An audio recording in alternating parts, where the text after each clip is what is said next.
USA. It's a really good ball. It's Shabalala. Goal! Bafana, Bafana! Goal for South Africa!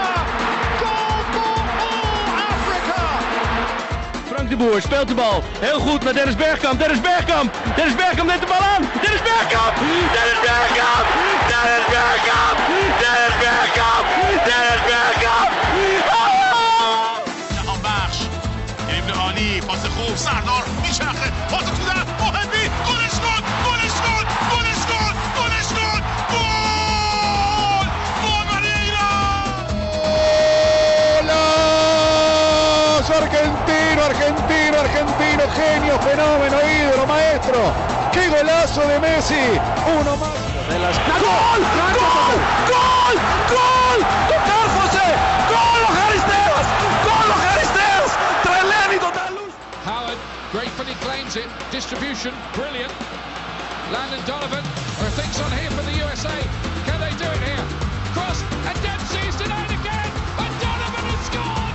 Oh, can you believe this? Go, go, USA! Certainly through.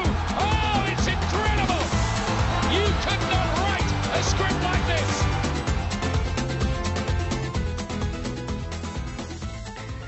Hi, everyone. Welcome to The Window. This is our October 2024 review show. I'm your host, Brandon, your co-host, Brandon, alongside my co-host, Joe. Joe, we've got a lot to get into from this October window. All 6 confederations in action, World Cup qualifying, Nations League, AFCON qualifying. We've got teams punching their tickets, a lot of exciting games this window. Have you recovered yet from the October window? Because I know you watched a lot of these matches. I have not recovered. I'm experiencing withdrawal, actually. Yeah. Still basking in the glow of the window. Still basking in the glow of the window. That's right. Yes, and I'm already looking forward to November, so it can't come soon enough. It's only 3.5, 4 weeks away, so I'm looking forward to it. Yeah, and November is going to be a lot of fun because we're going to see the conclusion of a lot of the games and groups and rounds that we saw this window. This was really an in-between window. It was, for a lot of confederations, the middle part of tournaments or qualifying that started in September, ending in November. And this is really where we start seeing a turning of the tide a bit. We see teams qualifying. We see teams getting relegated, getting promoted, and really start to see the picture coming into shape. Why don't we start with OFC World Cup qualifying? Because that was one that didn't fit that bill. It's the one that started anew. There were games in September in a preliminary round, but this was really when things got going in the group stage. We saw each of the 8 teams, so 2 groups of 4 teams each, play 1 match this window. We're going to see 2 matches each from each team next window, and that group stage will already conclude, which is going to knock the OFC teams down to 4. 1 is going to qualify automatically. But this was an interesting window because things got underway. Fiji hosted Group A matches.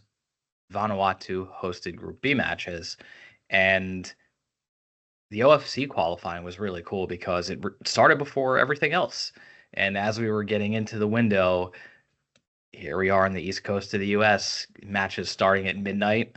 We were undeterred, jumped right in. FIFA Plus, congratulations. Thank you to FIFA Plus for showing these OFC matches. Mm-hmm. It was great, and the environments were awesome. I have to say, starting a match at midnight local time from Fiji and seeing these crowds, the scenery, it was truly the perfect start to the window. Yeah, it was beautiful. I just get goosebumps thinking about it. Like it was fantastic. Yeah. And I'm really looking forward to November because I wonder, not to skip too far ahead here, but I wonder if we'll see maybe some I don't know if deeper is the right word, but we might see some players come in for those matches that we didn't see this month because it was only 1 match day. Mm-hmm. 2, it's a little bit of a different story, and it's the wrap up to the qualifying. So, yeah, there's a lot on the line, and players tend to want to be in those pressure situations, right? Like they want the big games. And so I'm hoping that's what we'll see, because the first round was awesome. I mean, as you mentioned, you and we watched the New Caledonia Papua New Guinea game that kicked things off, and I was actually really impressed with the level. Like, Yeah. I didn't know really what to expect from like New Caledonia.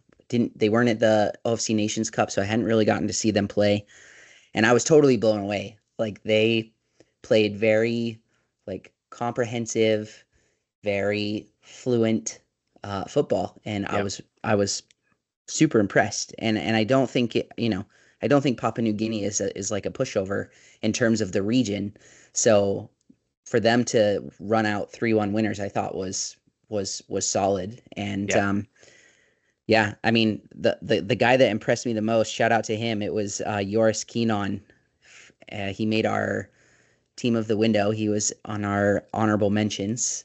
You'll hear us talk about our team of the window as we go through this podcast. But yeah, he was definitely one that stood out in my mind. He was I think he was the right or left back. Anyways, pretty impressed with him. So Yeah. And I think, to your point, you look at the first round of OFC World Cup qualifying, you have some of those teams that don't get as many matches. The first round was Samoa, Tonga, the Cook Islands, American Samoa. But I do think that this level of team that we saw this window from OFC, this level of really 8 teams, is at a higher level. I think we saw Samoa struggle, not unexpectedly, but really did struggle with Vanuatu. But I agree. I was really impressed with New Caledonia picking up 3 points in the first match. And then Fiji and the Solomon Islands, Fiji won that one 1-0. That's a huge result for them, because we talked about in our previous show, we felt like New Caledonia, Fiji, and Solomon Islands really were going to be competing for 2 spots. Solomon Islands is a team that has not been playing all that well.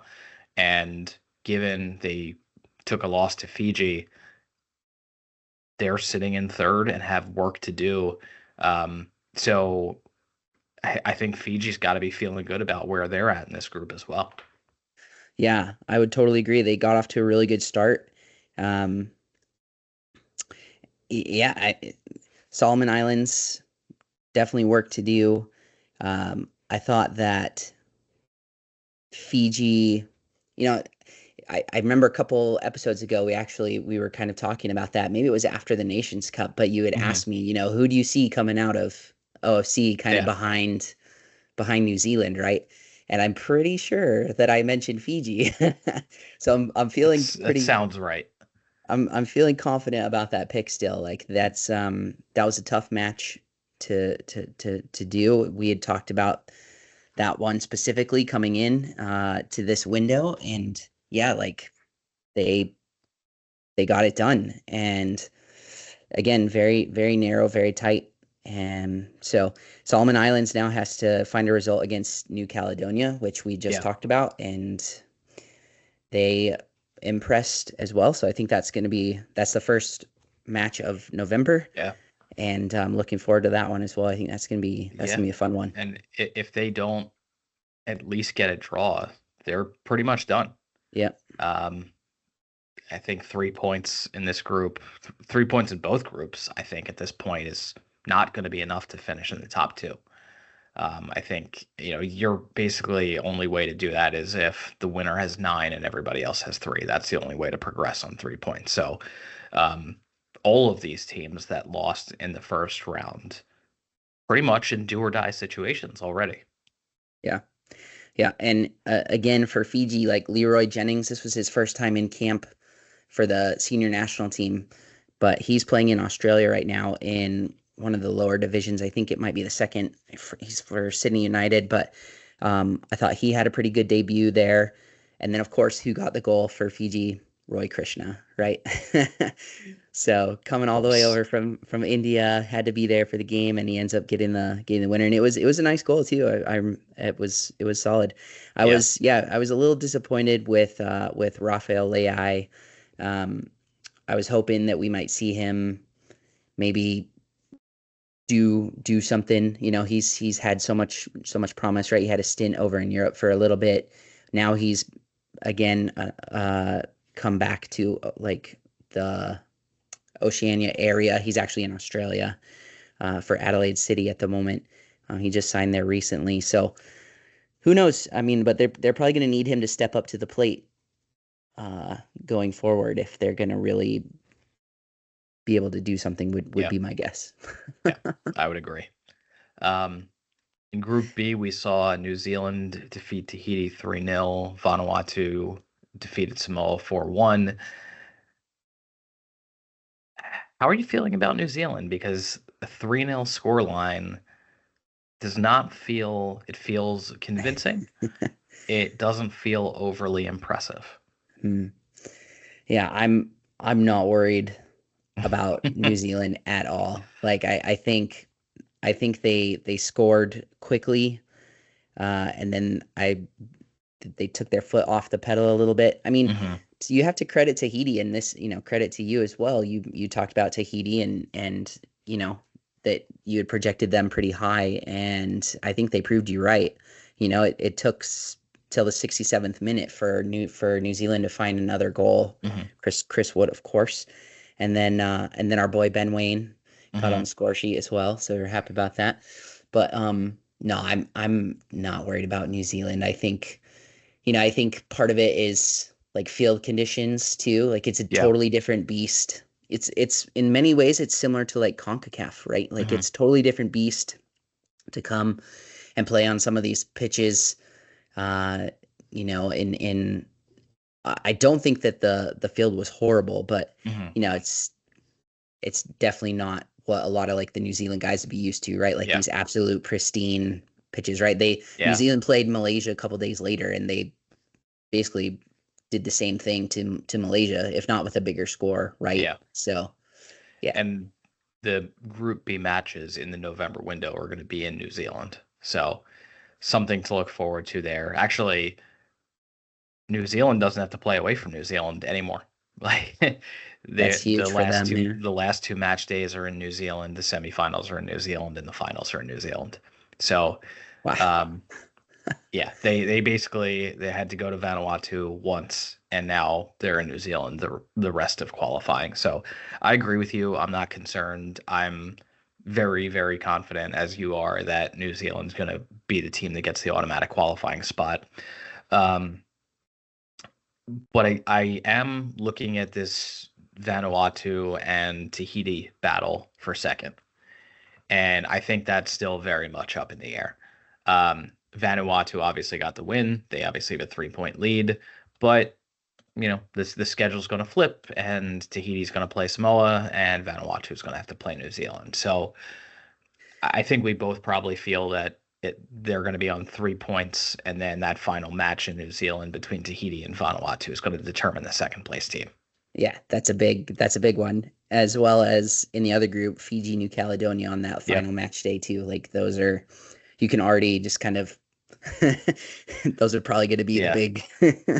You can feel your sleep going out the window. Yes, but it's worth it. It's worth every second. Yes. Yeah. So, yeah. I was just going to say, I'm hoping, just a quick note on Tahiti. Like I noticed that one of the players at the Nations Cup that I was very impressed with, Mateo de Grumel for Tahiti, was not in the Tahiti squad this time. So I'm hoping he'll be there next time, because I thought he added an extra dimension to Tahiti. So we'll have to see. Yeah. The computer still favors Tahiti slightly, about 65-35. Not strongly feeling one way or the other, but leaning Tahiti currently. I think the computer might be right, but Vanuatu will have something to say about that. Yeah, they will. It'll be fun to talk about when the squads drop for November. Yes, absolutely. All right. Any other notes on OFC? The commentator who was doing the stuff on FIFA Plus was awesome. I loved him. I very much agree with that. It was thrilling. Made the games that much more exciting. Yeah. If they weren't already exciting enough, the commentary was phenomenal. Yeah, he did a great job. And he did all of them. I think he did all of them. I believe so. Yeah. So he was island hopping because he was there live. So really? Yeah. That's cool. Fiji and Vanuatu. Nice. Yeah. Yep. All right. Well, thank you again to I want FIFA his Plus. I want his job. I want more games on FIFA Plus. It was a great production. Like the camera work was great. The matches Yeah. were high definition, like very, very fun games to watch. Yep. Good job. So with that round of applause for OFC and FIFA Plus, let's head over to Asia. We had the third and fourth match day of AFC World Cup qualifying, and teams are starting to separate themselves. We did not see a whole lot this window of some of those top teams falling short, getting surprised by others. It was an extension of leads from teams that we had favored previously. You look at Iran and Uzbekistan.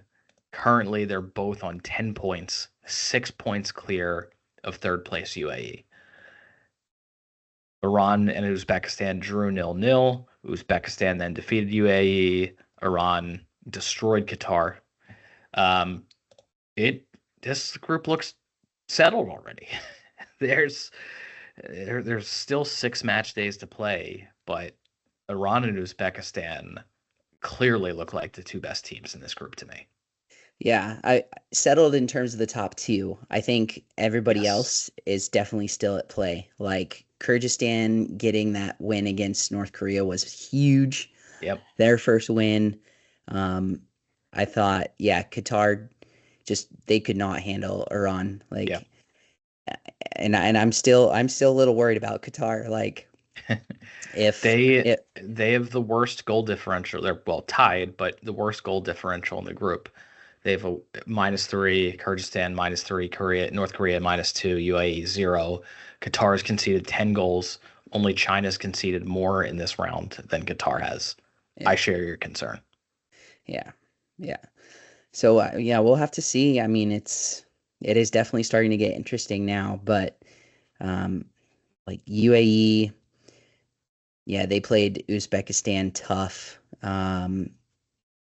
but yeah, just didn't have the final product. We've got a team of the week honorable mention to mention from Uzbekistan. Yes, the keeper, Yusupov, 2 clean sheets, kept Iran off the score sheet, made 4 or 5 big saves, kept UAE off the score sheet for another 4 or 5 big saves. Great window. I think if not for the phenomenal effort of our first team keeper, he certainly would have been there. Yeah, he was definitely in contention. Absolutely. So yeah, pretty decent window for Uzbekistan in the end. 4 points and getting a point off of their tie with Iran is nothing bad. So yeah, and I guess speaking of the team of the window, we had a first team member from Iran in Sardar Azmoun. Yes. So congratulations to him. Didn't score against Uzbekistan, obviously, but had a really strong game of Qatar, well-deserving team of the window. Yeah, and I think the reason for me why he makes it in there is because even though he didn't get a goal in the match against against Uzbekistan, it was still a solid effort from him. Like I was impressed. So had a brace against Qatar. Yep, and an assist, I believe. Yeah. Yep. Yeah. So solid from him. And yeah, I mean, who's gonna go for those third and fourth spots? It's anyone's game still, which makes it exciting. I saw some interesting like street interviews of the UAE after their draw against North Korea. People were not happy. Like the coach treated this game like a friendly. Everybody was saying the same thing. Didn't take it seriously enough. Wow. There were a lot of unhappy UAE fans after that game. Interesting. I don't know. I mean, I feel like they now have really high expectations because they had a good September, but I don't know. I'm still kind of like, yeah. I don't know. I don't know that they can squeak into the top 2, but as you mentioned, given how this group is so wide open below that, you can't be dropping points at home against North Korea. if you want to be in third or fourth. Yeah. I have a feeling that the way that the group looks right now is probably the way it's going to end. Yeah, I can see that.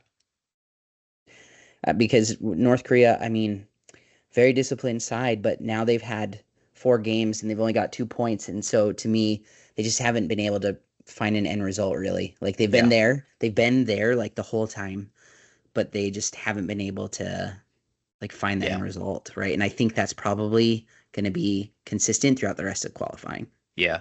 You do also wonder, I mean, they're not playing matches in their home country, obviously. Right. And so, you know, they've been on the road for 3 matches. They're in a neutral site for the 4th match. They're going to have more neutral site games. Some of those home crowds that can really help you, they just are not going to have. Yeah. All right. I agree, though. I think the way it stands now is how it's going to end. Yeah. All right. So in Group B, South Korea had a very good window. Very good window. They defeated Jordan 2-0 in Jordan. They had a tough fought home victory over Iraq. Those are really their top 2 competition in the group. And so to come out of this window getting 6 points against the 2 teams that really probably could challenge you, you know, they've got to be feeling really, really good. My computer also feels really, really good about South Korea, having them at a 99.5% chance to finish in the top 2. So they're on 10 points. They're 3 points clear of both Jordan and Iraq. So it's not settled yet. But given those are probably more difficult matches, definitely feeling good about where Korea's at. Yeah, absolutely. We had a member of the Korea team make our team of the window. That would be Lee Jae-sung. Plays at Mainz in the Bundesliga. But yeah, he pulled the strings in both matches and did really well. So he made our midfield for team of the week. He scored against Jordan, and I believe he also scored against Iraq as well, if I'm not mistaken. Yes, he did. Had a really good window. Yeah, he had a really good window. So did Oh Hyun-gu as well, who plays at Genk in Belgium. He also had a really good window. He was up there in the conversation, but ultimately was kind of boxed out by other people. But he also had a really good window. So South Korea, yeah, I think this was huge for them. We had talked about that coming into this, and they got it done. Like they did what they needed to do. Like going to Jordan and getting that result. That was the one that I was a little bit like, you know. Yeah. But it was pretty comprehensive, honestly. Like it was solid. It was a really good match for them. Yeah. And the funny thing is I saw a few comments, like people are saying that this isn't South Korea even playing at their best. Yeah. So I believe it. If there's even more that they can offer, you know, then maybe that helps close the gap between them and where Japan stands at the moment, who we're going to talk about in a minute, because you know, they've kind of set the bar in Asia right now. Japan has, and I think South Korea is not too far off of that, if I'm being honest. But I'm very confident that they are going to finish top 2 in this group. Oh yeah, yeah, I think so. I think for second and third, to me, this window, we saw what I had been expecting out of this group was Jordan and Iraq looking like they're definitely 2 and 3 in this group. And we had talked about that for some time in the September shows and the preview show for October. Obviously, as we just mentioned, each of them took a loss to South Korea, but pretty impressive wins in their other matches. So to me, it's going to be a battle till the end, I think, between Jordan and Iraq for who's going to get that second World Cup qualifying spot. Absolutely. And those two play each other in the first match day next month. So that'll be a tasty affair. I'm going to go with draw in that one. We'll see. But very neutral of you. Yes, very neutral of me. But no, I there's a little bit of separation there now, and Oman, Kuwait, and Palestine. I've talked about Palestine and how I felt like they were a team that could. I still think they could sneak into that fourth place. Like I don't think Yeah. Oman and Kuwait are like that great. I actually think Palestine is better than them, but yeah, they're not going to get higher than fourth. Yeah. So it remains to be seen. And honestly, they've been disappointing Palestine. Like um, they found goals a little bit hard to come by, and they're a little bit leaky, or they have been so far. Even though they do like play tough, it just I Mhm. don't know, just hasn't come together for them. So Yeah. yeah, I've been less optimistic. I've been on Oman. I was like after the first match, Oman defeated Kuwait 4-0. I was like, all right, there's Oman that we're seeing. And then they turn around and they lose to Jordan 4-0. yeah, And so it's like, maybe not. Um, but I still feel like it's Oman. Um, they haven't had the best of starts, but they've had a pretty tough schedule to start. They've had to play at Iraq, they've had to play at Jordan, they've played South Korea. So I think they're still my pick to finish fourth in this group. yeah. Well, they've Kuwait got hasn't shown much. no, no. Oman has Palestine and Iraq next month, so that Both will at be home. interesting. Both at home. Yeah, So yeah. yeah, I mean I think Oman can get 4 points for sure, maybe 6. Hmm. I definitely think they can give Iraq a good game and maybe surprise them a little bit. Interesting. I I'm still so think I still think that it's going to be Jordan Rock in some form, 2 or 3, but um, I think we're going to see something from Oman finally, but we'll see. All right, and then Group C, we've got Japan just crushing the rest of the competition in Group C. Um, there's just they picked up a 2-0 win at Saudi Arabia. They drew with Australia at home, but that's fine. That's not a problem. Australia not gaining ground on them. They've finally conceded a goal in that game against Australia, so they've yeah. now scored 15 and conceded 1 for 4 matches. It's only a matter of time until Japan qualifies. I think it's probably going to be on match day 7 or 8, I would imagine. I don't think we're going to see them actually qualify in November, but they're flying. Um, It they was look really our good. it was our friend own goal, by the Yep. way. That one goal for Japan. 2 own goals in that game actually. They Yeah, that traded was them, that which was a is funny game. That was just 1-1 yeah. with each team having an own Yeah. goal. Yeah. Um, I'm I It's a, I remain like I'm so torn on Japan because I think they're like good enough to be a World Cup like last 16, maybe last 8 team. Like I think they're that good of a team, but it almost feels like a not like they are better than the USA is right now. Like I'm not going to say otherwise, but like a USA or Mexico that they just they need that tougher competition to see how good they actually are. hmm, yeah. And I don't know that they're getting that at this time. And their schedule is bogged down with these qualifiers. They're not really getting a whole lot of opportunities to test themselves outside of this group of Asian teams. Didn't I'm pretty sure the US played Japan in a friendly not too long ago though, right? They like wiped That the floor with us.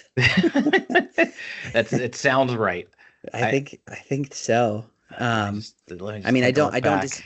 I don't disagree with your point. Like, I think your point is valid. I just, Oh, that thought just came into my head. But September 2022. Good memory. yeah, Um, yeah, they defeated the US 2-0. yeah. But it didn't Um, feel like a 2-0. It felt like a 5-0. it didn't. But I mean, you look at this Japan team. You look even back at the World Cup. They defeated Germany. They Yeah, defeated Spain.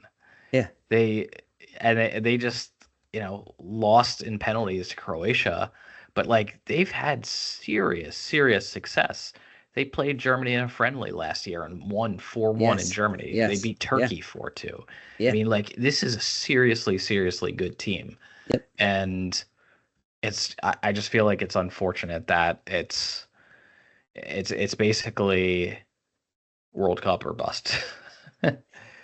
yeah. Well, if they qualify early, then hopefully that will give them plenty of time to schedule some more quality matches because, yeah, I mean they're flying right now. I think I would like to also mention that Australia, for them, I think that's a huge point to nick Oh, yeah. a point off of Japan. Like Absolutely. in Japan, that's massive, you know. And then we, other teams in the group, we saw Saudi Arabia unable to get past Bahrain. Like Yep. they struggle with that. I expected them to lose to Japan. That happened.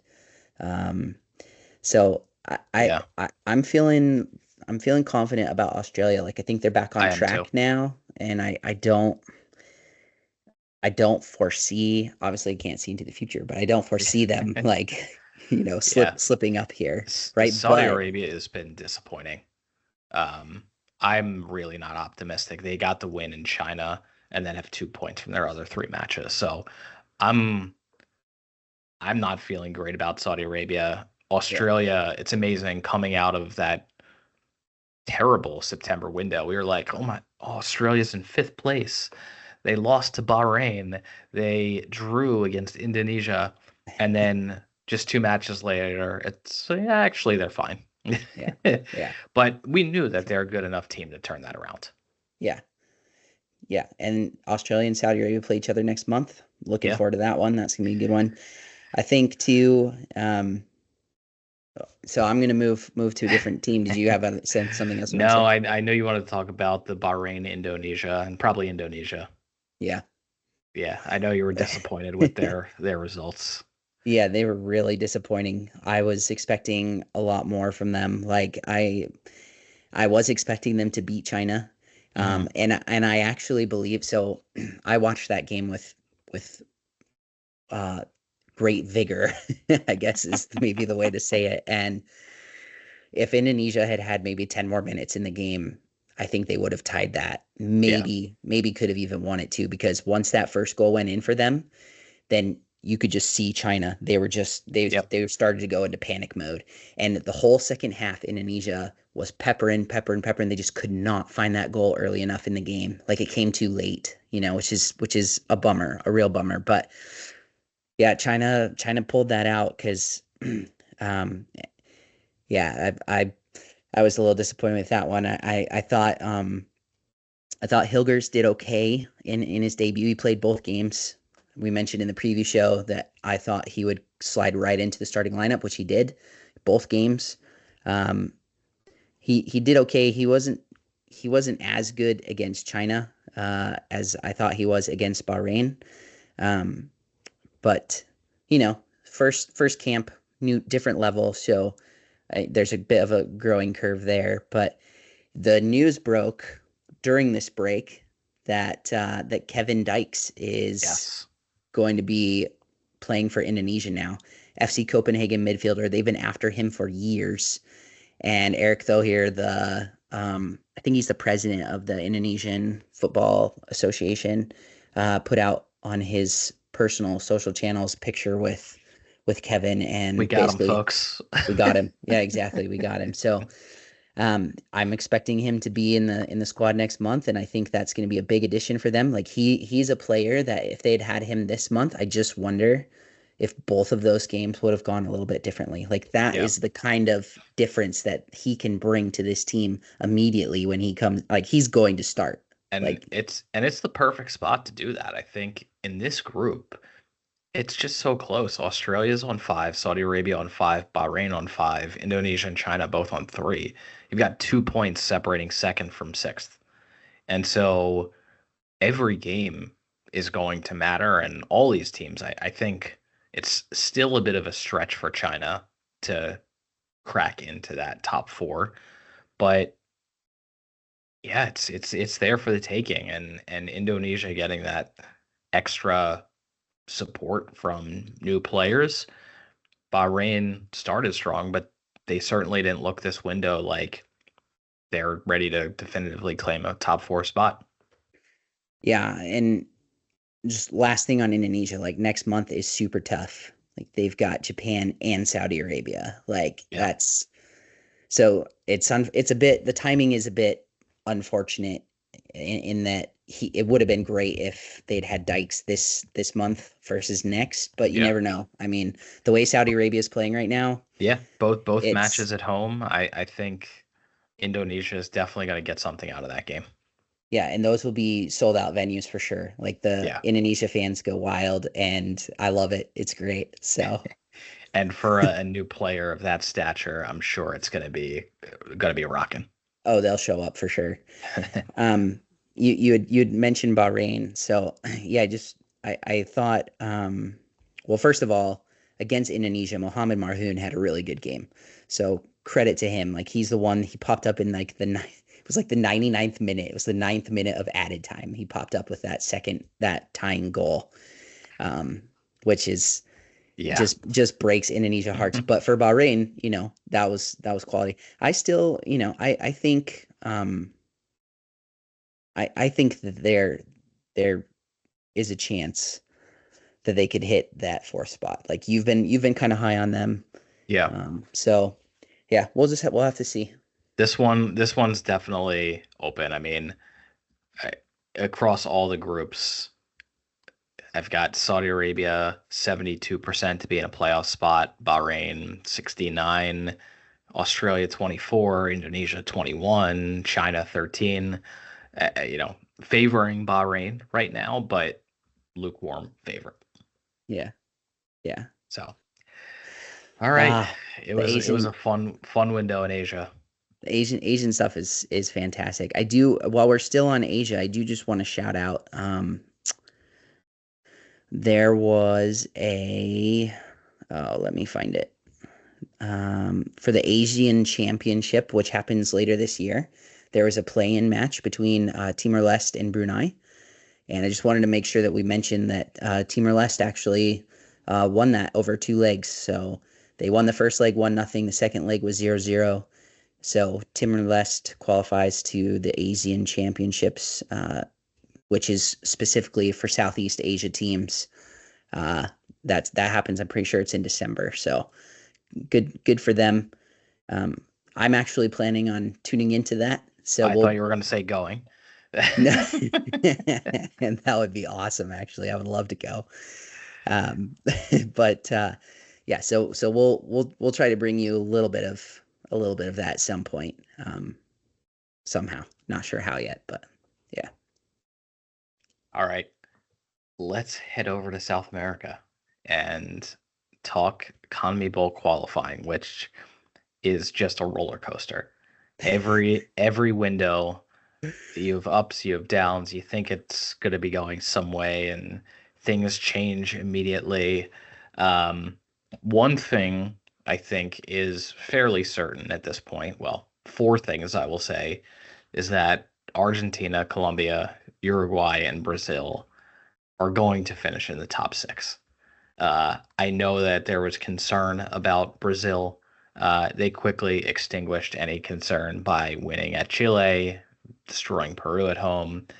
They're now in 4th in the group, and all those losses seem like a distant memory. Argentina tops the table on 22 points. Colombia's on 19. Uruguay and Brazil are on 16 in 3rd and 4th. Just going to quickly go down the rest of the table. So Ecuador on 13, Paraguay on 13. Where did that come from? We'll tell you in a second. Bolivia on 12, Venezuela on 11, Peru on 6, Chile on 5. The bottom 5 of the table looks a lot different, or a good amount different than it did last month.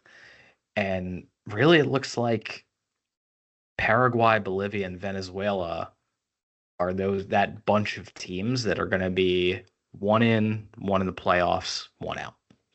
Yep, completely. And Paraguay obviously has the hot hand at the moment. 8 points in the last 2 months that they've collected, 2 wins, 2 draws, including wins against Brazil, draws against Uruguay. They drew with who was it? Ecuador. And then they beat Venezuela. That was a crazy match. That's a huge win for them. It's a huge win for them. Venezuela went ahead, and then Tony Sanabria scored twice in that game. He came on as a sub at halftime. So Amazing. Alonso working his magic. And I And think yeah, Enciso missed a penalty too. he did, which to be honest was not well taken. But I do want to note I was very impressed with somebody told me afterwards. I cannot remember who it was, but there was a member of the team after Enciso missed that. He went and he put his arms around Enciso and guided him away from all the different Venezuela players that were like saying things in his ear and blah blah blah, and it's like, hey, I got you. Like, you don't need to hear that crap. Like, and he was telling them like bug off, right? So I was super impressed with that. Like I thought that was a great show of leadership, and I think it speaks volumes to like the team atmosphere that they have, and I wasn't seeing things like that a year ago. And so I think it's really positive right now for Paraguay. And Bolivia kind of cooled down a little bit. They got skunked by Argentina, like big time. Like Messi just went haywire. Made our team of the window. Messi did. So they did win their first game over Colombia, though. Yeah, they did, which was wild. But again, they suffocated them out. Literally with the air in Bolivia. Yeah. Yeah, in El Alto. I mean, it's just crazy, and I would expect that trend to continue. So it's going to be this weird, like it's probably going to go down to the wire, honestly. Like if Bolivia's winning their home games but losing their away games, Paraguay is like drawing everything, and then winning some of their. Yeah, but I think what Bolivia has going for them, which Venezuela clearly has not figured out. Winning is much, much better than drawing, because Bolivia has lost 3 more matches than Venezuela has, yet is ahead of them in the table. Yeah. And so I think they've got in their minds, we need to win at home. Every match we are at home, we need to win. It's not we're going for 1 point. We don't care if it's Colombia. We don't care if it's Brazil. We are getting 3 points at home. And if they do that at home, they're going to qualify. There's a great article that I retweeted on our feed, or posted to our feed the other day, that talks specifically about Venezuela and kind of the correlation that we're seeing right now with the national team and what's happening in the country. So all last year, there was Venezuela was playing really well. There was a lot of confidence in the team. Then the country actually went through elections this summer, and there's a guy, I cannot remember his name. I don't have it pulled up. I'm sorry for everybody who's listening, but anyways, there's some dodgy stuff going on. And since he's been reelected, I'm pretty sure he was reelected, Venezuela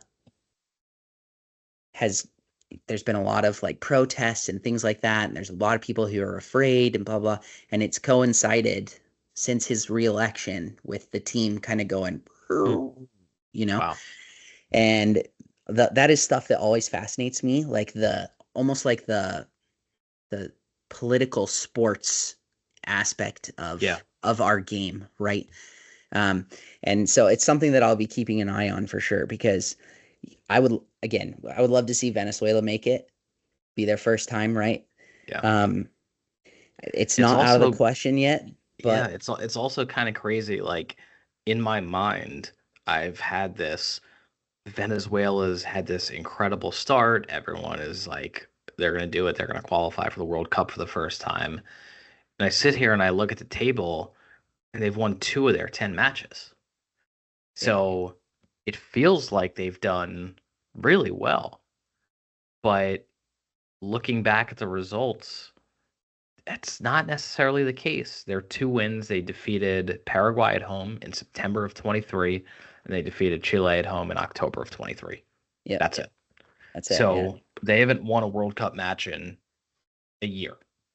Yeah. And so I don't know. I'm far less optimistic about this team, especially considering Bolivia has shown that they can win. Yeah. I go back to that draw that Venezuela had with Peru last year too. Like that is a game that they really needed to win, and they did not. And so I don't want to give up on Venezuela. I'm going to stay the course. Yep. But yeah, there's some alarm bells going off now. Like I think even last month we were kind of like, well, Yeah. but yeah, it is a bummer. Like it's just totally fallen apart for them. It has. Which There's is still upsetting. opportunity there. I mean, it's Yeah. every team really below that top five, I think, has their issues. Paraguay, we finally took until the 10th game to see more than one goal scored from both teams combined in a Paraguay match. It was like, finally, Yeah. make the games more watchable, please. Like, Yes. I know everyone doesn't, immediately think that more goals equals more exciting. But nine matches, they'd scored 2 goals and conceded 3. That's Yeah. not thrilling football. You know, Um, sorry, just on Paraguay real quick. You know who I think has quietly been one of the biggest differences for Paraguay in the last 2 months is Isidro Pita.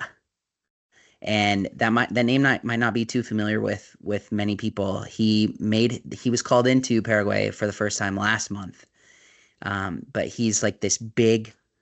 He's like Hulk. You remember Hulk? like Brazil. Like remember Hulk? yes. He like similar. Like think similar. Like, this big center forward.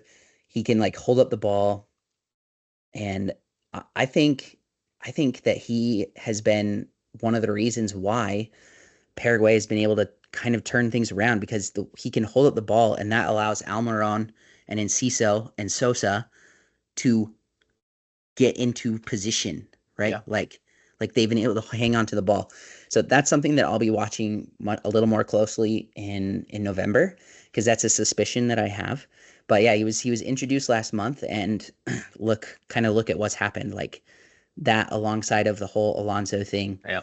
Like I just wonder if, you know, um, Paraguay's looking good. I think they're of those 3 teams, Paraguay, Bolivia, Venezuela. I think I currently lean Paraguay to claim that 6th automatic qualifier. But of course, I'm sure after the November window that'll change, as it has changed each month. yeah, I agree. I think Paraguay in that 6th spot, and I'm still going to say Venezuela in the playoff. Yeah, I think so too. It's going to be close, but It's going to be really close. Yeah. yeah, it's amazing that Bolivia's gotten points out of from 4 of their 10 matches. Just gotten points, period, from 4 of their 10 matches, and are currently in a position to make the playoffs. So Yeah, and I will be watching them in November to see how they respond now that they got yeah, blasted against Argentina. Like, what is that going to do to their mentality? Like, is it going to totally deflate and they're going to revert back, or or are they just going to be able to shrug it off? Like, is this new manager who's come in and done so well with them so far? Is he going to be able to instill in them, hey, like, set that aside. Don't worry about that anymore. Like, let's pick up where we left off, right? Like, let's go, like that sort of thing. So I'll be very interested to see how that pans out. yeah, I will as well. Do you think Peru and Chile are out of it? I do. I think Peru is going to make a little bit of noise. Like they'll take points off of some teams here and there, but I think they're certainly too far behind. Like I think Peru is at least a little bit more. I don't know. I shouldn't say they have a little bit more quality. They've been really poor, and Chile, no chance. Yeah. Yeah. So I think Peru and Chile probably done. Peru did defeat Uruguay though, and that was out of nowhere. Finally picking up their first win this window. Do you see any way back for Peru or Chile, or are you out on both of them at this point?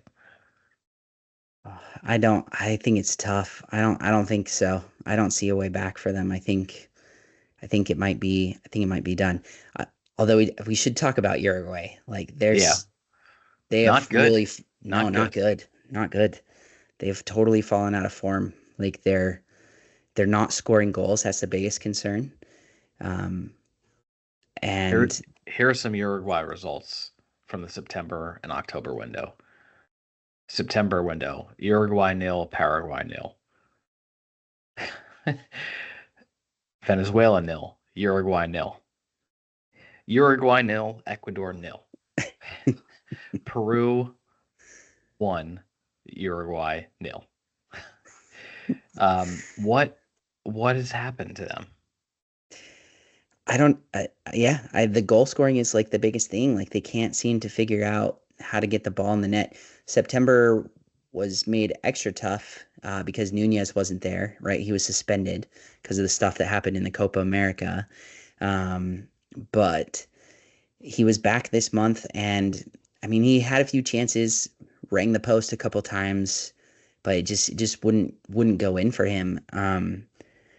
And I love Palistri, but he just hasn't been able to be that extra dimension that they really need. Yeah.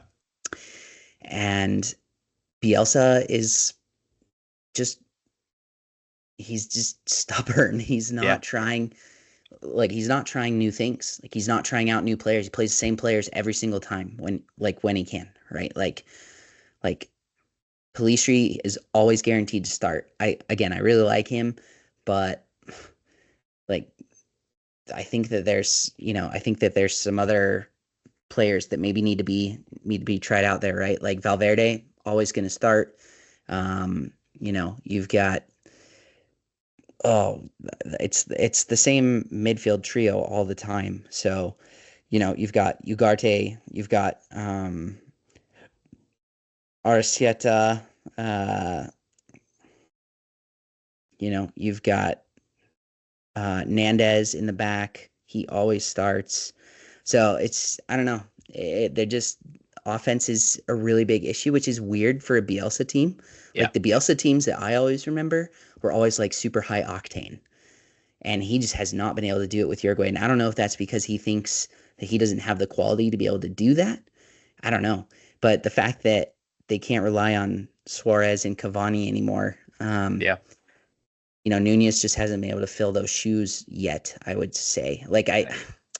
It's tough. Like he can and he can't. It's strange. It's really strange. Yeah. I think they're going to be okay to qualify. I mean, they're 4 points ahead of Bolivia in the playoff spot. They're still a much better team, in my opinion, than a lot of the teams below them. But I'm starting to question that opinion based on what I've seen over the last two windows. I mean, they've got a really tough November coming up. They've got Colombia and Brazil. Like that's pretty tough. So we'll see. I mean, 4 points, it feels big, but it might not actually be that big. Yeah. Like, If they come out of the window with 1 point and Paraguay or maybe Bolivia wins a game again, and maybe Paraguay picks up another couple points, and it's not as clear as it may seem, but I don't know. I can't imagine that they fall below sixth in this group. Yeah. That would be absolutely shocking. It would. Oh yeah, and Bielsa would be out of a job for sure. Oh yeah. I think he would be out of the job before that even happened. Oh yeah. I agree. Yeah, I agree. So who do you think is the better team in coming from South America right now? Argentina or Colombia? I guess it's still Argentina for me, but Colombia clearly, I mean, you saw it at the Copa America. You saw they're I wouldn't have expected them to lose at Bolivia, but yeah, to me, Argentina and Colombia are the two best in CONMEBOL right now. I think Colombia is better than Brazil, or at least they're certainly playing a lot better than Brazil. Yeah. But yeah, it's a good question, and I really we've seen Colombia get so much better over the last 2 years. They're a team for me that I think can be a serious contender at the World Cup. I agree with you. I totally agree with you. It would be very interesting if, I'm not saying this is going to happen, but like if Colombia actually would go on and like win it, Hmm. I think that'd be the first time in history that you'd have two countries from the same uh confederation winning it twice in a row. Is that, maybe that's not true? Maybe UEFA's done that before. Yeah, maybe not for the CONMEBOL teams. Oh, Anyways, that's a fun stat. I'll look yeah, that up yeah, while we'll have to, we'll have to double check we're that. We'll going have to double through. check that. But any other notes on CONMEBOL? I know Messi obviously made it into our team of the window. Yep, Messi He, made it. yeah, just a casual hat trick against Just Bolivia. yeah, Nothing major. right. Brazil won back-to-back in 1958 and 1962, but two different CONMEBOL nations have never gone back-to-back. Yeah, UEFA has done it. there we go. And Rafinha made it as well. He was in our honorable mentions. Yes. Brazil finally rebounded. I think they're going to be fine. Lot of margin for error in CONMEBOL qualifying for sure. Yes, for sure. All right. Any other notes on CONMEBOL before we wrap up World Cup qualifying for October? I don't think so. Okay. We'll just do a quick shout out. If you're really following along CONMEBOL World Cup qualifying, the We Global Football Twitter account has posted a lot of numbers. If you like numbers, how many points does a team need to get to the playoffs? How many points does a team need to get to qualify? What are the chances that you qualify if you finish on 18 points or 21 points? We've got all those numbers out there. So definitely check that out if you want to see some more CONMEBOL statistics. They are all out there and very, very voluminous. All right. Nations League. So Nations League. we had two Nations Leagues going on, the CONCACAF Nations League, the UEFA Nations League. CONCACAF is where we'll start. And I was critical of CONCACAF in the last window, particularly because they published some info around the Gold Cup for next year. It was sparse. They said the Nations League will tie into Gold Cup qualifying. They dropped a document on their website, put a date of April on there that it was released. That is not true. This document was not released in April. But in this document, they clarified really how everything would work. And so they still don't go into extreme detail around how many teams are going to qualify or how. I think they're still kind of leaving it open that maybe the US or Canada or Mexico could not be there. That's not going to happen, but they're leaving it open. What they've indicated in terms of direct qualification is that we have the Nations League quarterfinals coming up in November. The first quarterfinal pairings will play. The four winners of those quarterfinal pairings will qualify for the Gold Cup. The four winners of League B will also qualify for the Gold Cup. So we know that we know how 8 teams will qualify for the Gold Cup.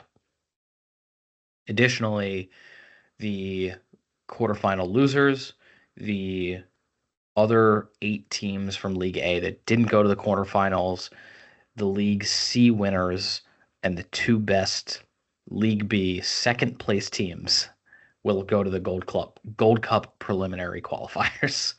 So that is what we know. We don't know anything further than that at this point, but we do know that League A is done. We have our 4 quarterfinalists that will join the USA, Canada, Mexico, and Panama. Those 4 are Costa Rica, Jamaica, Honduras, and perhaps in somewhat of a surprise, Suriname. Suriname has qualified for the CONCACAF Nations League quarterfinals for the first time, and it was a really exciting final match day, and that Suriname-Guyana game at the end, Suriname just was trying to score as many goals as they could, frankly. Yep. They were relentlessly attacking for good reason. And they ended up finishing ahead of Guatemala on goal difference. And so it really made a difference. And actually, not only did they finish ahead of Guatemala on goal difference, they finished ahead of Honduras in the overall table by 1 goal. And so they avoid Mexico in the quarterfinals and they'll play Canada. So some interesting pairings. The pairings, I'll just quickly we'll talk through, are Mexico against Honduras again. I can already see CONCACAF telling their referees, 15 minutes of extra time in each half. If you have no idea what we're talking about, go check out a replay of the second leg of last year's Nations League quarterfinals between Mexico and Honduras, where the winners qualified for Copa America. Yeah. Which was in March. March. Excuse me. But yeah, check out the second leg. It's pretty wild. It is wild. Yeah. So, Mexico against Honduras. We've got Canada against Suriname, as we mentioned. The USA will take on Jamaica, and Costa Rica, Panama yet again. It feels like it's always Costa Rica, Panama as well. So, exciting quarterfinal pairings that will take place in November. I am looking forward to them. Specifically Suriname. I do think that there is a decent chance of an upset there, actually. Yeah. Like Canada and Suriname, excuse me, have not played against each other recently. And this is a very different Suriname team than any Suriname team that they may have come up against in the past. And it's going to be at home for Suriname. So that is going to be well, the first leg's at home. First leg's at home. Yeah. So it's going to be sold out, no doubt, and that place will be rocking. So yeah, I think that's probably the one that I'm looking forward to the most. I actually think USA Jamaica will be semi-decent. I mean, they're all more than semi-decent. Yeah. But yeah, it's going to be tough. It's going to be tough for Suriname because, again, Suriname hasn't played a team like Canada either. So they're both going to be feeling each other out.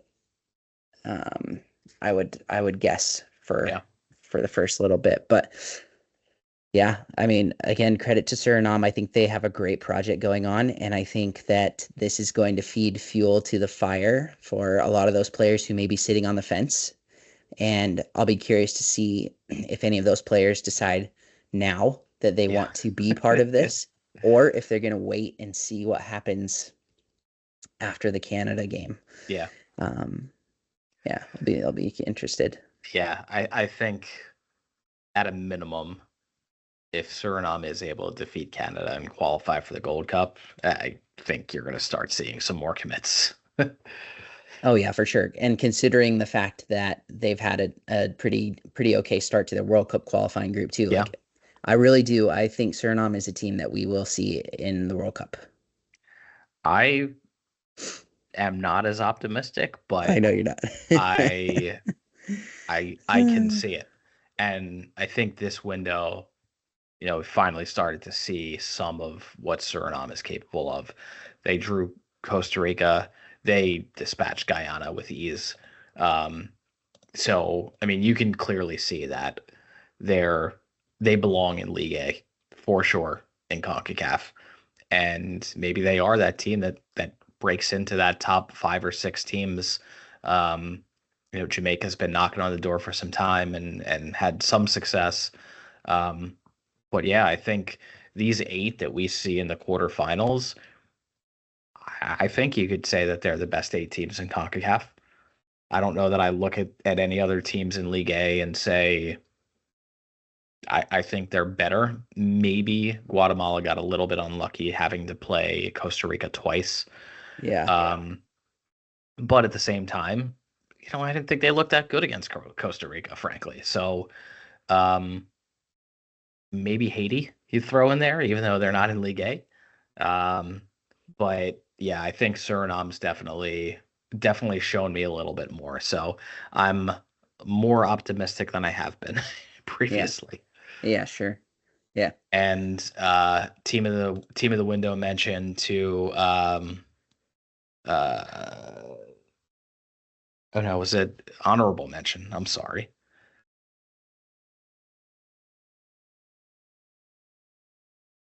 Oh no, we missed. Did we miss We did Suriname in not the push. honorable? Did we miss? Were you saying Becker? Yeah, Geraldo Becker? Yeah, I didn't put him yeah, on there. Yeah. yeah. Honorable mention to He Geraldo did. He had a Becker. really good window. He had a really good window. Sorry, Geraldo. Didn't make the final cut, but that's okay. Still a phenomenal window. Yeah, I like what I saw from Suriname. Guatemala, yeah, to me, Guatemala was disappointing. They came up with the win against Guyana, but that last match against Costa Rica, they just looked outmatched. It was not close at all. Yeah. Yeah. For just back on Becker real quick. So he had an assist in the match against Costa Rica for the only goal that they scored. Victor scored that goal, and then obviously got a brace in the match against Guyana. Yeah, Guatemala, a little disappointing. I expected it to be a lot closer than that, actually. So I did as well. So I guess I've learned my lesson now. But yeah, I guess work still to do for them for sure. They'll drop into the playoff round, not the play in, but the playoff round. Along with Martinique, actually, which so I have to eat my hat here a little bit. It's all right. you called that. You gave Martinique a better shot at doing that. They beat Guadeloupe in the first match and then drew with them in the second one. And I'm disappointed. Yeah, I didn't think Martinique was that impressive either. Like I was disappointed with how these two played out because it was two games against each other. It was 1-0, 0-0. Yeah. And I mean, you look at the CONCACAF Nations League, 0-0 is not a scoreline you see all that much in the CONCACAF Nations League. No, it's so not. Yeah, I would have liked to see a little bit more from both of those teams. Yeah. Like even the 0-0, like there wasn't even a ton of opportunities there. I think in the ones here there was a lot. Like I remember watching that game, and again, it's just really interesting that there's a lot of players on both of those teams I was like super excited about, right? Mm-hmm. And like Zoran Moko, he came in as a sub in the first one. He started in the second one. I was super pumped, and he did okay, but that's kind of like how everybody did. It was just okay. Like it wasn't like super amazing, and I was expecting more. And so I was slightly disappointed. Yeah, that's fair. And so Guadeloupe's going to drop down to League B, as is Guyana. Both of those teams are going to play in the Gold Cup play-in, which is going to be an interesting one. Guadeloupe is getting the Cayman Islands, and Guyana is getting Barbados. So Guadeloupe, I think, should take care of the Cayman Islands, but that Guyana Barbados one, I'm a little curious to see how that one plays out. Well, and so maybe now's the time that we mention Niall Reed-Stevens, right? Who is in our honorable mentions for our team of the window, and this guy, he can't stop scoring. Where did this come from? I mean, we were talking about Thierry Gill and how he wasn't there for Barbados. Yeah. It's like, how is Barbados going to score goals? And then they scored 17 goals in the 4 League C matches. So they figured it out. Yep.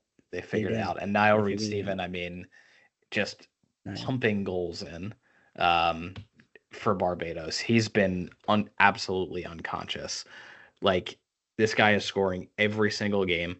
He scored this window once and had an assist against the Bahamas. He has scored 3 against the U.S. Virgin Islands. He scored 2 against the U.S. Virgin Islands in the last window.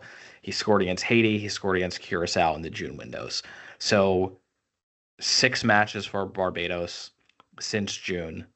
He scored 8 goals and has an assist. So, I mean, look out, Guyana. Yeah, he will definitely be one that they are going to have to contend with for sure. And yeah, Guyana may be disappointing to go down, but maybe not unexpected really either. Yeah. But there's still a lot to look forward to with Guyana. Like, they're full of promise, I think, at this point in time. Like, I'm still really high on Jalen Jones. Yeah.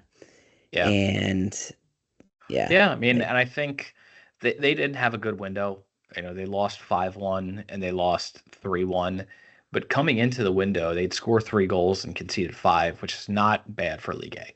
Yeah. So I think they're definitely going to be, once they're down in League B, a team that's contending to get back up. Yeah. Yeah. Sorry, not Jalen Jones. Isaiah Jones for Guyana. Sorry. Wrong Jones.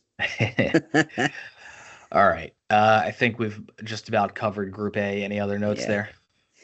No. Let's move on. All right. So let's head down to Group B. So after the dust settled, I think the table looked very similar to how you would have expected it to go coming into the Nations League.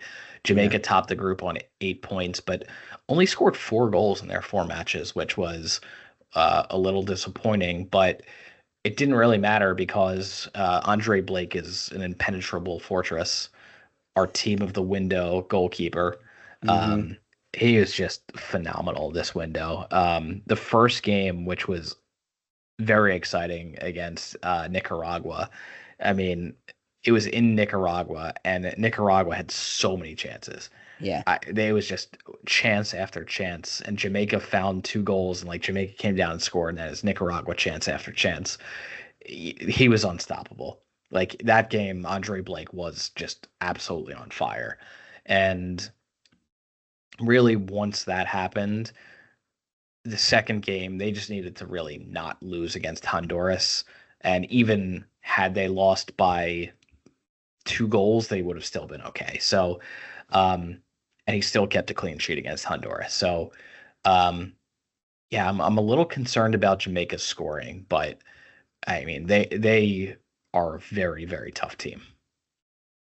Yeah, I think that's probably why I favor the U.S. over them. Like, I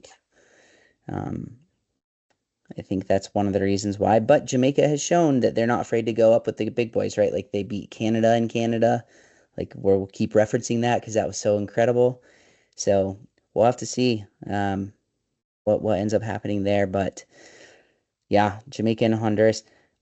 Nicaragua, what'd you think about their campaign? Yeah, I was high on them coming into the window. They got the win at home against French Guiana, but I think they just had too much to overcome. And yeah, a draw against Jamaica would have been enough to see them through, but yeah, they just did not convert their chances, and it's a tough one for them. Honduras did like just enough to get through. They got squeaked a 1-goal win at French Guiana, held on for a draw against Jamaica, and that was enough. Dude, that game against French Guiana, you knew once French Guiana got that red card, that it was like over. Yeah. And sure enough, it was only, I'm looking right now, so the red card happened in the 68th minute. Nicaragua scored in the 79th and then in the 84th. So they went boom, boom. So, yeah, crazy. That was a fun game. I loved watching that one. That was fantastic. It definitely looked like coming out of this window, like Jamaica, Honduras, Nicaragua were 1, 2, 3. They definitely look like the 3 best teams in this group. Yeah, for sure. Trinidad and Tobago got a big win, 3-1 over Cuba. to stay up and relegate Cuba. I didn't catch any of that game, but Trinidad was a team that we had been a little bit down on, but did just enough to get by Cuba. And I think you liked Cuba here, but Trinidad found a way. Yeah, and Dante Gilbert is the player at PSV, plays for the second team at PSV, young PSV. I mentioned him in our preview show. He actually scored his first goal for Trinidad in that game, in that win against Cuba. So that was exciting. So yeah, I did not catch a ton of that game either, but did make sure that I caught that. So yeah, and unfortunate for French Guiana also, just scoring 4 goals in the window and getting 0 points out of that. Very frustrating, I'm sure. Yeah. So we will see these teams, and then so Cuba finished in 5th. Mm-hmm. They will take on St. Kitts and Nevis in the Gold Cup play-in. Curious to see how that goes. I think Cuba should win, but St. Kitts and Nevis is a team that they made the Gold Cup 2 years ago, and they've shown they're not afraid of big teams. And then French Guiana is going to get Belize, and that's an interesting one. I'm a little bit optimistic about Belize, although I did not think they looked great this window. I think they were kind of on cruise control, but Belize, like, I don't know if you recall in our September preview show, I was very, very confident Belize would be promoted. They won all 4 games in their group. So, yeah, I'm curious to see how Belize does against French Guiana. I think that could be closer than you may expect. That should be a good tie. Well, especially if both those teams have like their best squads, right? Like French Guiana was pretty close this window, right? Like Giannis Letard was there. He's playing for Lask in Austria. And then also Loic Bale, who has been having an okay season in Luxembourg for Mondorf. So yeah, that's a fun one. I'm looking forward to that. Yeah, I think these League A versus League C play-in games are like, you think League A versus League C, and you're like, yeah, the League A team should crush the League C teams. But think about it a different way. All 8 of those teams are going to be in League B in the next edition. So it's League B against League B, technically. Yeah. So exactly. Very curious to see how those play out. I think the teams that are dropping out of League A are going to be favored in all of them, but I wouldn't expect it to be a clean sweep. Yeah. All right, so more to come in the November window out of the Nations League, but that does it for League A for this window. We head over to League B, and there are a couple groups that feel like they're pretty much settled, which I think is how we felt coming in. Group C and Group D especially. Group C, Haiti is on 12 points. They're just crushing their League B, Group C opposition. They've scored 18 goals in 4 games. I mean, that is just unheard of. And I don't think either of us are even surprised by the fact that they've scored 18 goals in 4 matches and are really crushing the competition. Although the match with Aruba was fun. It's just your casual 5-3 scoreline. So this is interesting though. So in September and October, out of all 4 matches, Haiti has actually given up the lead first in 3 out of the 4 matches. Wow. That is surprising. That is surprising, isn't it? It is. But they've come back to win every single one. and they've the lowest score that the lowest amount of goals they scored in each one of those was 3. So so they could definitely score goals, but Yeah. they might be a little bit shaky in the back, is what I'm reading from Yeah. that. Yeah. Yeah. I'm excited to see them get back to League A. They don't belong in League B, and I think we talked about the format last time, but Haiti is a team that if they're going to qualify for the Gold Cup, obviously. I'm looking to that team to like make some noise. Like I think they'll get out of the group at the Gold Cup. If they bring their A squad, I'm right there. I'm right there. Like Yeah. if they treat it like the United States treats it, then they're gonna have some problems. But but that's unique with the U.S. Like most of the other nations actually do. They take it seriously. Yeah, they take it seriously. Yeah. St. Martin in the group picked up a nice win over Puerto Rico. They're holding their own in League B. 6 points, 2 wins, 2 losses through 4 matches. So looking like Aruba's going to get relegated and they're going to stay up. This St. Martin team is obviously, this is the Dutch side, right? Yes. But there's actually, I mean, there's some ballers in here. Like Amat Carrillo, I think I mentioned him in the preview show. He plays at Gais in Sweden. Big club in Gothenburg. And there's actually quite a few big clubs in Gothenburg.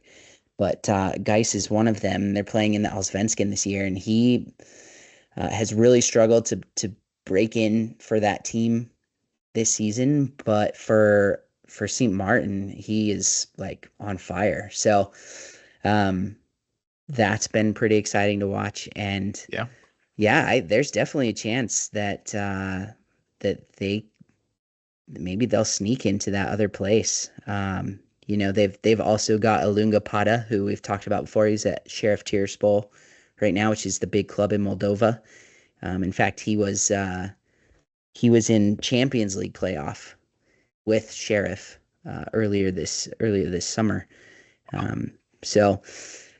mean, it's pretty cool. The little gems that you can find as you delve into these squads, right? Absolutely. But yeah, they've got Haiti next. That will be tough. But then they finish with Aruba, and so that means that it's Puerto Rico playing Haiti on the last match day. And so you never know. I mean, there could be a little bit of chaos in that group for that second spot. And those, uniquely, the 2 best second place teams in League B go to the Gold Cup playoff. So definitely got to be within their sights at this point. Yeah. They're basically 1 point behind that Gold Cup qualifying spot. So, a couple teams that are not going to win the group, but definitely have a good deal to play for in the November window. Mm-hmm.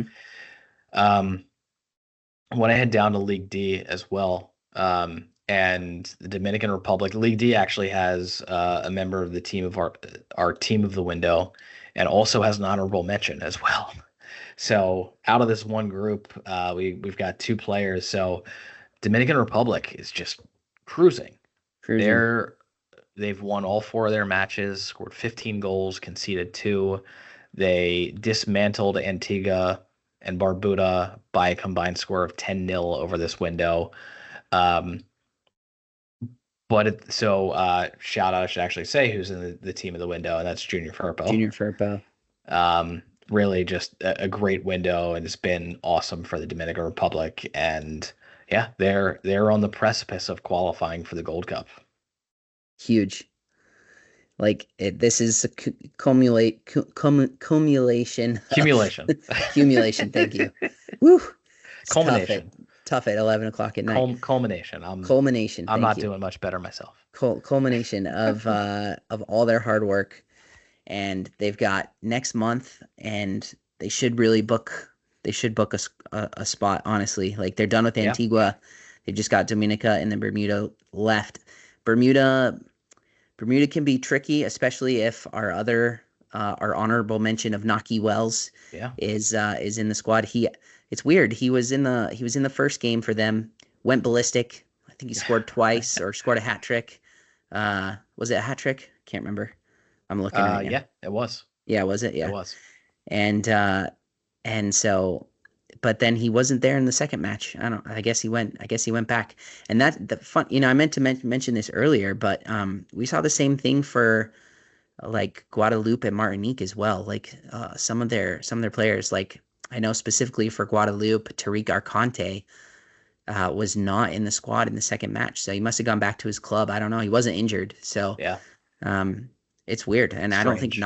I don't think Naki was injured either. So I don't know. It's a weird thing. But if Bermuda has him and I think that they are capable of giving Dominican Republic a little bit of a fight, but I fully anticipate that Dominican Republic is probably fairly comfortably going to be able to see this out. I think so too. But Bermuda's been remarkably good. Only Haiti and the Dominican Republic in League B have scored more goals than Bermuda has. And Bermuda has won 3 games as well. So they're on 9 points. If it ended today, that second or one of the 2 Gold Cup qualifying spots would go to Bermuda. Yeah. So they've got to be feeling pretty confident about where they stand. They took advantage of having 2 games at home against Dominica.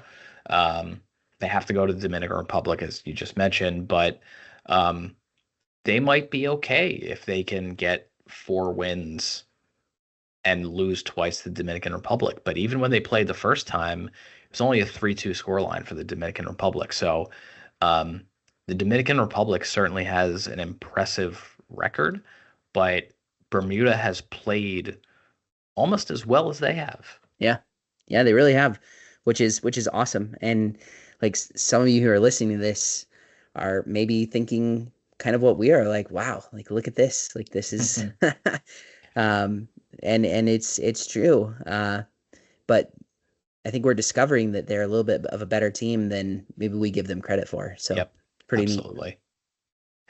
I'm going to jump back up to Group A. I know we're jumping around the groups here a little bit. Group A, to me, at least, looks like a 2-team race between El Salvador and St. Vincent and the Grenadines. They played twice in St. Vincent. Great matches. El Salvador, in the first match, I don't know how they were able to find a winner. They went down 2-1. They came back. They scored 2 goals, found a late winner. But they couldn't do that in the second match. And St. Vincent came away with a 2-1 win at home. So those teams look to be pretty close in quality to me. I think I still give the edge to El Salvador, but I don't really get the impression walking away from this that they're a much better team than St. Vincent and the Grenadines. 100%. I agree with you. I'm still not sold on El Salvador. Yeah. And that's fair. I mean, you look across the board, they're in first place. They've only got a +4 goal differential, but better than the Group B leader. But we'll talk about that in a minute.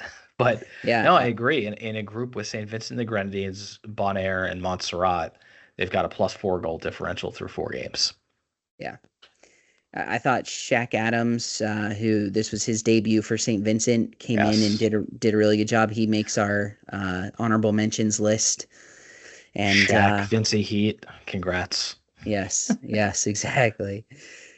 So, yeah, I mean they and obviously the venue is absolutely gorgeous that they played at in St. Vincent. So I love your post about that. Yeah, tell the listeners how awesome it is. So not only is this so it's a cricket ground, but they transform it into a football stadium, but it's literally on the beach, like on the ocean front. Like you can walk out of the stadium and basically look down and you're looking at the ocean. But not only that, inside the stadium itself, if being next to the ocean isn't good enough for you, you could be in a pool next to the ocean. There's a pool inside the stadium. There's 2 of them. You could actually get a seat and watch the game from inside a pool, which I would love that. This is a football destination. If you're someone that's like, I love seeing new stadiums, this is one you've got to add to your list. For sure. But yeah, I'm curious to see what happens in the November window because neither St. Vincent nor El Salvador play each other. Right. They're going to play Montserrat. They're going to play Bonaire. The games are in El Salvador.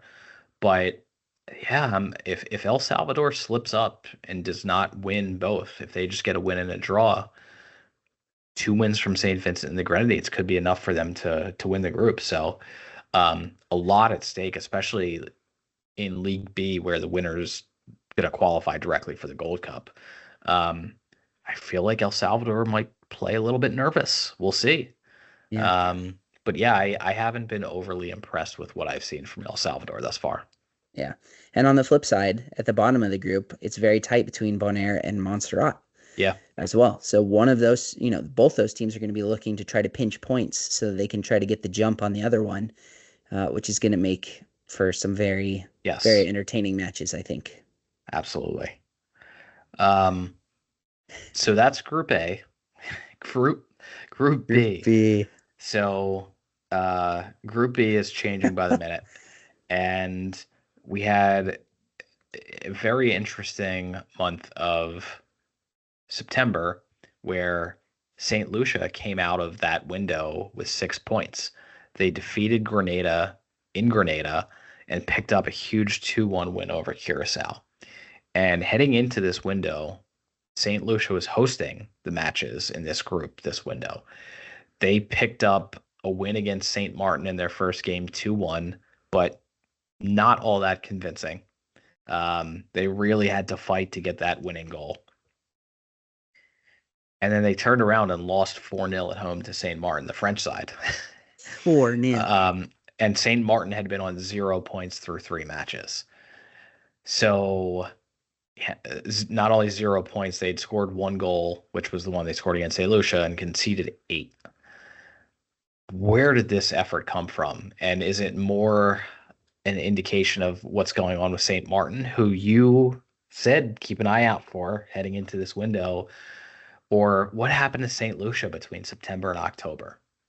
Yes, I think it's a combination of two things. First of all, this month, St. Lucia was missing some of the key players that made such a big impact for them in September. Arkell Jude Boyd was not there. He's injured. I think the talk is that he'll be back in November. There were one or two others as well. I think Dominic Polion might have been one of them as well. I believe that's one of them. He was not there for St. Lucia. So they were missing some people. And for St. Martin, it's like the opposite. This time in this month, they had everybody back in. Yeah. Plus some good additions. So Fabian Fonrose, he was one that I mentioned in the preview show. He's playing for Racing Union Luxembourg. And he unfortunately, he got injured in that second match, but he started in both matches and made a huge impact defensively for them. So he was solid. It was really disappointing that he picked up that injury, and I'm hoping that he'll be back in time for November. But then Jean-Baptiste Leo, or Leo Jean-Baptiste, he is this big center forward dude who came in and, oh man, he was trouble. He was real trouble for St. Lucia in both their matches. Like he was really causing some chaos, creating chances, holding up the ball well. I was really impressed. And yeah, he's playing for Oceania in Greece, and he's a great addition to the team. So I'm looking forward to seeing what they can keep building with him. And then I think probably the player that made maybe the biggest impact was the return of Keelan Lebon.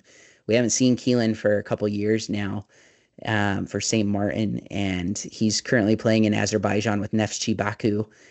But he came back in. He scored twice in that win that they had over St. Lucia in the second match, and looked pretty good in the first one as well. So I think team effort, right? But for me, like those 3 players really made a huge difference for St. Martin in this window. I think you look at those 2 matches combined and you look at the team that St. Lucia put out there and the team that St. Martin put out there. If you asked me which team was on 6 points coming into this window and which was on 0, I probably would have said St. Martin was on 6 and St. Lucia was on 0. But that goes to show you how important the squad is and who they bring in. And so I think this was kind of a wake-up call for St. Lucia to get things into gear, because if they want to qualify for the Gold Cup and hold off Curacao, I don't think you can put that same squad out there. So this group is wild. So Yeah. I'm a little worried about Curacao. I'll be honest. Yeah. Like they were not very convincing. They scraped a narrow win in their second game, 1-0, I think. Yeah, against Grenada, and then the 0-0 in the first match was just, it was awful. It was bad. It was bad. I mean, it was real bad. They did not have any ideas going forward. Neither team really looked that great. You could probably argue that maybe Grenada looked a little more dangerous, but there's definitely still work to do for Curacao. And the thing that worries me the most is, there are players who are contemplating about stepping into this Curacao team, and it's a risky proposition at this point. Well, yeah, it is. The thing that I hope they realize, though, is that if they came in, we're talking like Tati Chong, right? It'll like make a difference. Yeah, he'll make a difference. Huge. It'll be huge. Yeah. And, I think the other piece, too, is in that second game, Avocat was on the sidelines. I could be mistaken, but I do not remember. They panned the bench in that first match, and I do not remember seeing him on the sidelines. He was there in the second one. I think he makes a big difference when he's physically present. Yeah. Right. We know he's going through some health issues, so I'm sure that's why he wasn't there in the first one. Yeah. But he was there for the second one. I think it made a big difference to have him on the ground. Curacao does have the benefit that they're playing both matches at home in the November window. But just looking at my updated rankings after this window, all four of these teams, Curacao, St. Lucia, Grenada, St. Martin, I've got them separated by about 0.65 goals top to bottom, just from a predictive perspective. So all four of these teams are very, very close to each other.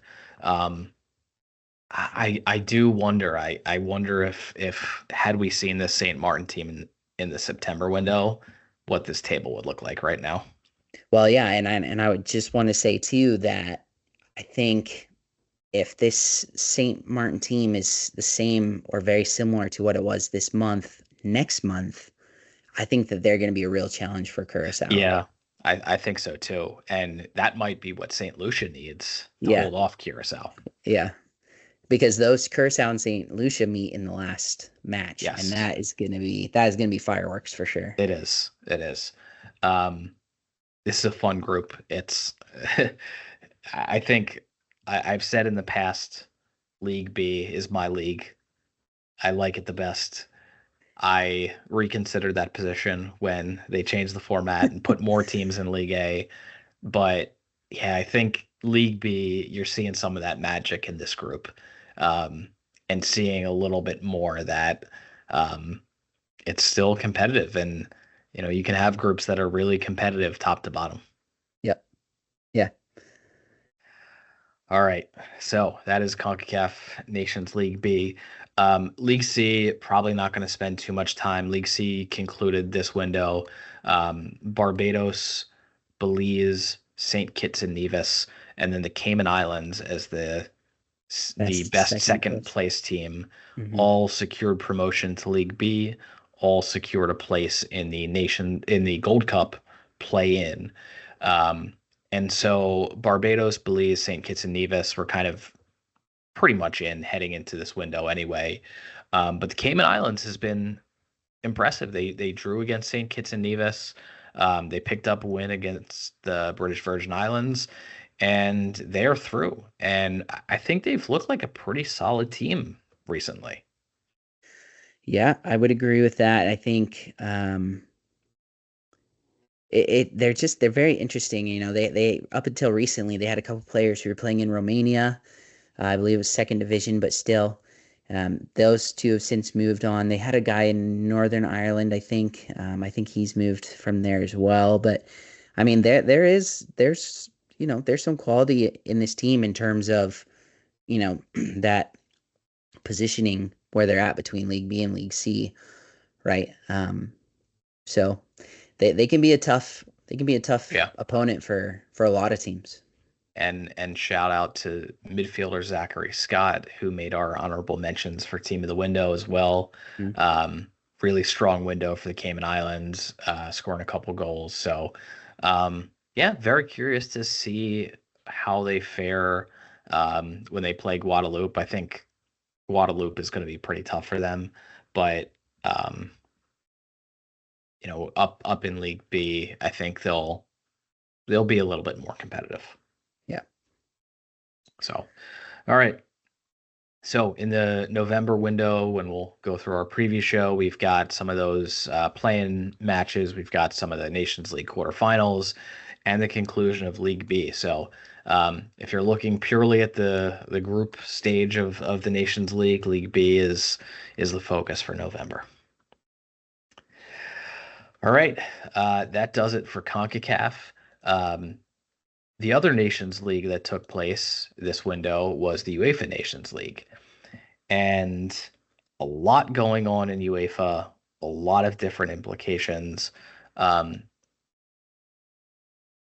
It feels like there's a lot of focus on the World Cup qualifying pots, and not just because we're posting numbers about them, but a lot of these teams, it feels like I don't know how to describe it.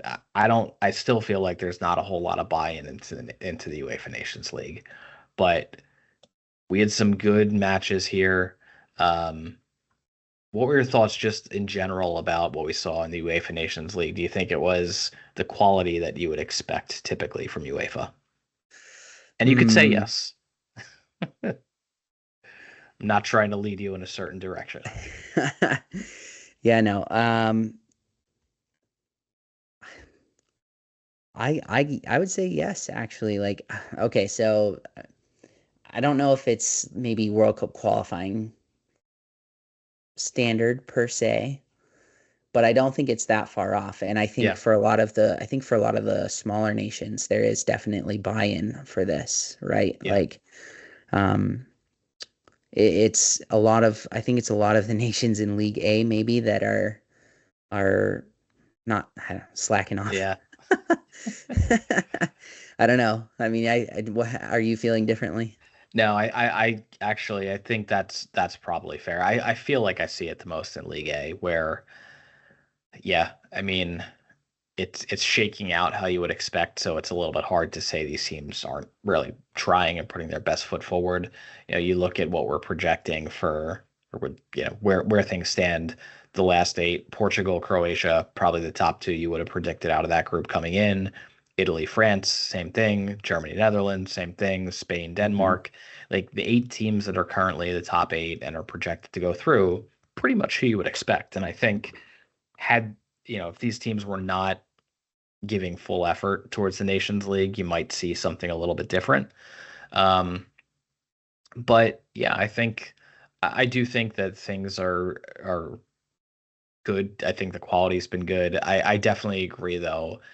It feels like below League A, with maybe the exception of England.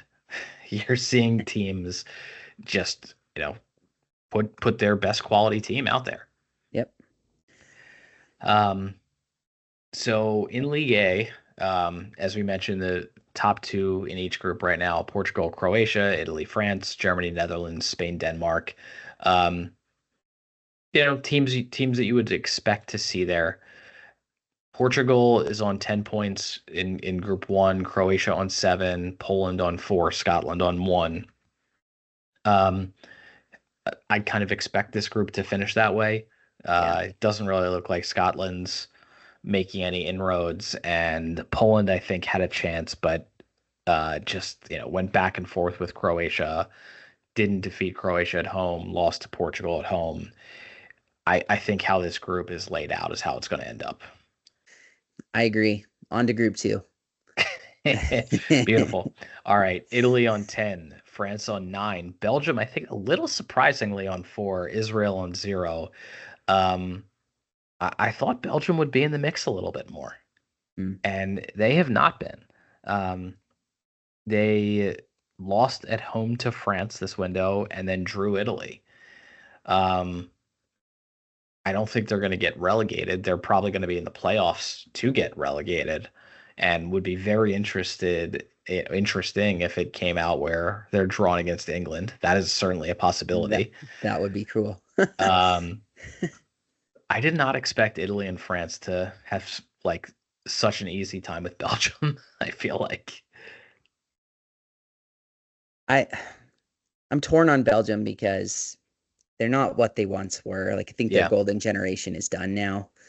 So this is a new look side, very Yeah. much young. So I'm not actually horribly surprised. Like I'm trying to think back of when we kind of previewed this. I'm wondering if I picked France then Belgium or if I picked France then Italy because yeah, it's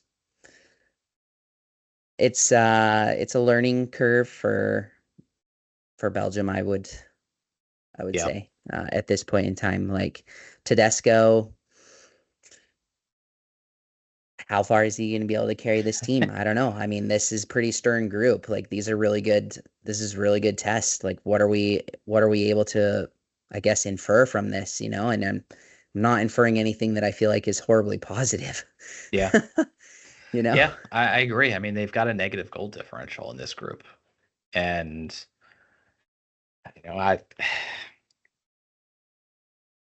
if you take this Nations League in a box and look at it, like you'd say that Italy and France are clearly better teams than Belgium is. And I think that might be appropriate to say that at this point. Mhm. And so you look and Belgium's a team they're going to benefit from things not changing that quickly. And what I mean by that is like we like the World Cup and World Cup qualifying. Belgium's going to be when the FIFA rankings drop for October. Guess where Belgium's going to be ranked in the world in the FIFA rankings? 10. 6. And so they're going to be ahead of Italy. They're going to be behind France. But in terms of UEFA teams, it's going to be France, Spain, England, Belgium. They're going to be 4th in UEFA in the world rankings. Mm. They're not the 4th best team in Europe. They're not. So, And the FIFA rankings change very slowly. And they keep getting favorable pots, and you get favorable pot drawn into a favorable pot, and they're in pot 1. What's going to happen? You're probably going to qualify. And so you qualify, your ranking goes up. And so they're kind of floating in that space right now where I think they're getting the benefit of a lot of past success, and that's allowing them to be more successful than perhaps their current quality is. So it's an interesting dynamic with Belgium right now. But yeah, Italy looks good. France finally figured it out. I was worried about them not scoring goals. They finally figured it out this window. They scored 6 goals this window. So, all of that France isn't scoring. They got it figured out. Yep. All right. Group 3. Germany looks clear. They're going to win the group. It looks like after defeating the Netherlands 1-0 at home, but their 2 matches against the Netherlands were very close, and there was not a whole lot separating those 2 teams. Where you look at the table and go, Germany's 5 points ahead. They're not. It doesn't feel like they're 5 points better than the Netherlands. To me, I would have agreed with you last month. This second match against Germany, I think, really exposed some issues with the Netherlands. They were pretty poor on the day. Like they did not have a good, even though the score was low. They were struggling big time. So, Germany obviously is going to take this. I would say Netherlands is probably going to stay in that second spot. Yeah. But Hungary is there. Yeah. And not only is Hungary there, they play Hungary. Yeah, exactly. So they're level on points. If Hungary Yeah. wins that game, it's probably going to be Hungary. Yep. And that's also big, and we'll talk about Group 4 a little bit. We've been mentioning some of these World Cup pots. Austria's on the chopping block. So as it stands, Austria is the last team in pot 1 for the World Cup qualifying draw. But because of the interaction with the Nations League and some of what UEFA is doing, the 8 quarterfinalists automatically get into pot 1 for the World Cup draw. So Hungary is a team that would not be in pot 1, but if they overtake the Netherlands, they will boot Austria out of pot 1 and take their spot. So All right. that's got incentive. That's got huge qualifying implications Yeah. for the World Cup. I mean, pot 1 versus pot 2. If you're in pot 1, you avoid all these League A teams. You're not playing Portugal, Croatia, Italy, France, Belgium, Germany, Spain, England. You're not playing any of those teams in World Cup qualifying, guaranteed. It's huge. The Netherlands. So, I mean, Hungary and, Szoboszlai scored 2 goals for them in their win over Bosnia. I think we're going to see. I know the game's in Amsterdam, but that Hungary-Netherlands game, clearly keep that one circled for November. Okay, nice. I think it's still going to be tough for Hungary though, because then they have to play Germany. They do, but you never know. You never know. Yeah, it's formality. But yeah. The Netherlands does have to go to Bosnia, and Bosnia has been tough at home, so they're going to get relegated. But Hungary, they have a lot to play for beyond just the Nations League. So these matches in November could potentially be the difference between them being in a position to qualify for the World Cup or not. Mm-hmm. All right, let's finish up League A. Spain on 10, Denmark on 4, Denmark on 7, excuse me. Spain 10, Denmark 7, Serbia 4, Switzerland 1. The Switzerland-Denmark game was a battle, and it finished 2-2. There was a lot going on in that game. Did you catch any of that one? I did. I had that one on. I saw that whole match. Very, very interesting. Somewhat controversial. There was there were 2 VAR checks for goals. They were both disallowed.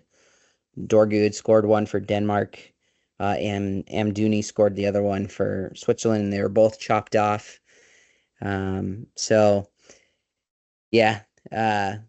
Great goals though.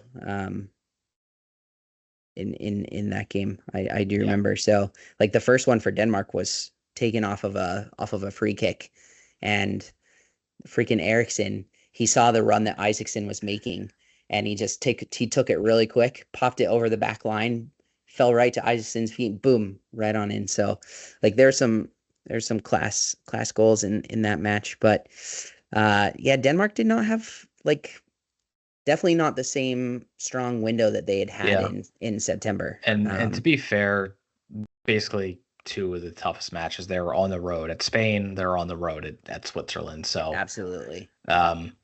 Getting 1 point out of the Switzerland match, Spain's not the team they're worried about. They're worried about the teams behind them. So yes, not losing ground on the road against the team that's behind you is not a bad thing. Correct. Yeah, correct. I think next month again will be a challenge too. They play Spain again, but then they've got Serbia. So two more tough matches.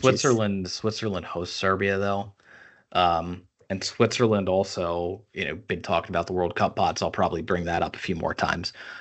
Switzerland's got a little bit of extra incentive. So I mentioned Austria on the chopping block. If Hungary gets in, same if Serbia gets in. If either Hungary or Serbia get in, Austria is on that chopping block. The next team on that chopping block is Switzerland. And so if both Hungary and Serbia get to the Nations League quarterfinals, Switzerland will also get bumped out of pot 1.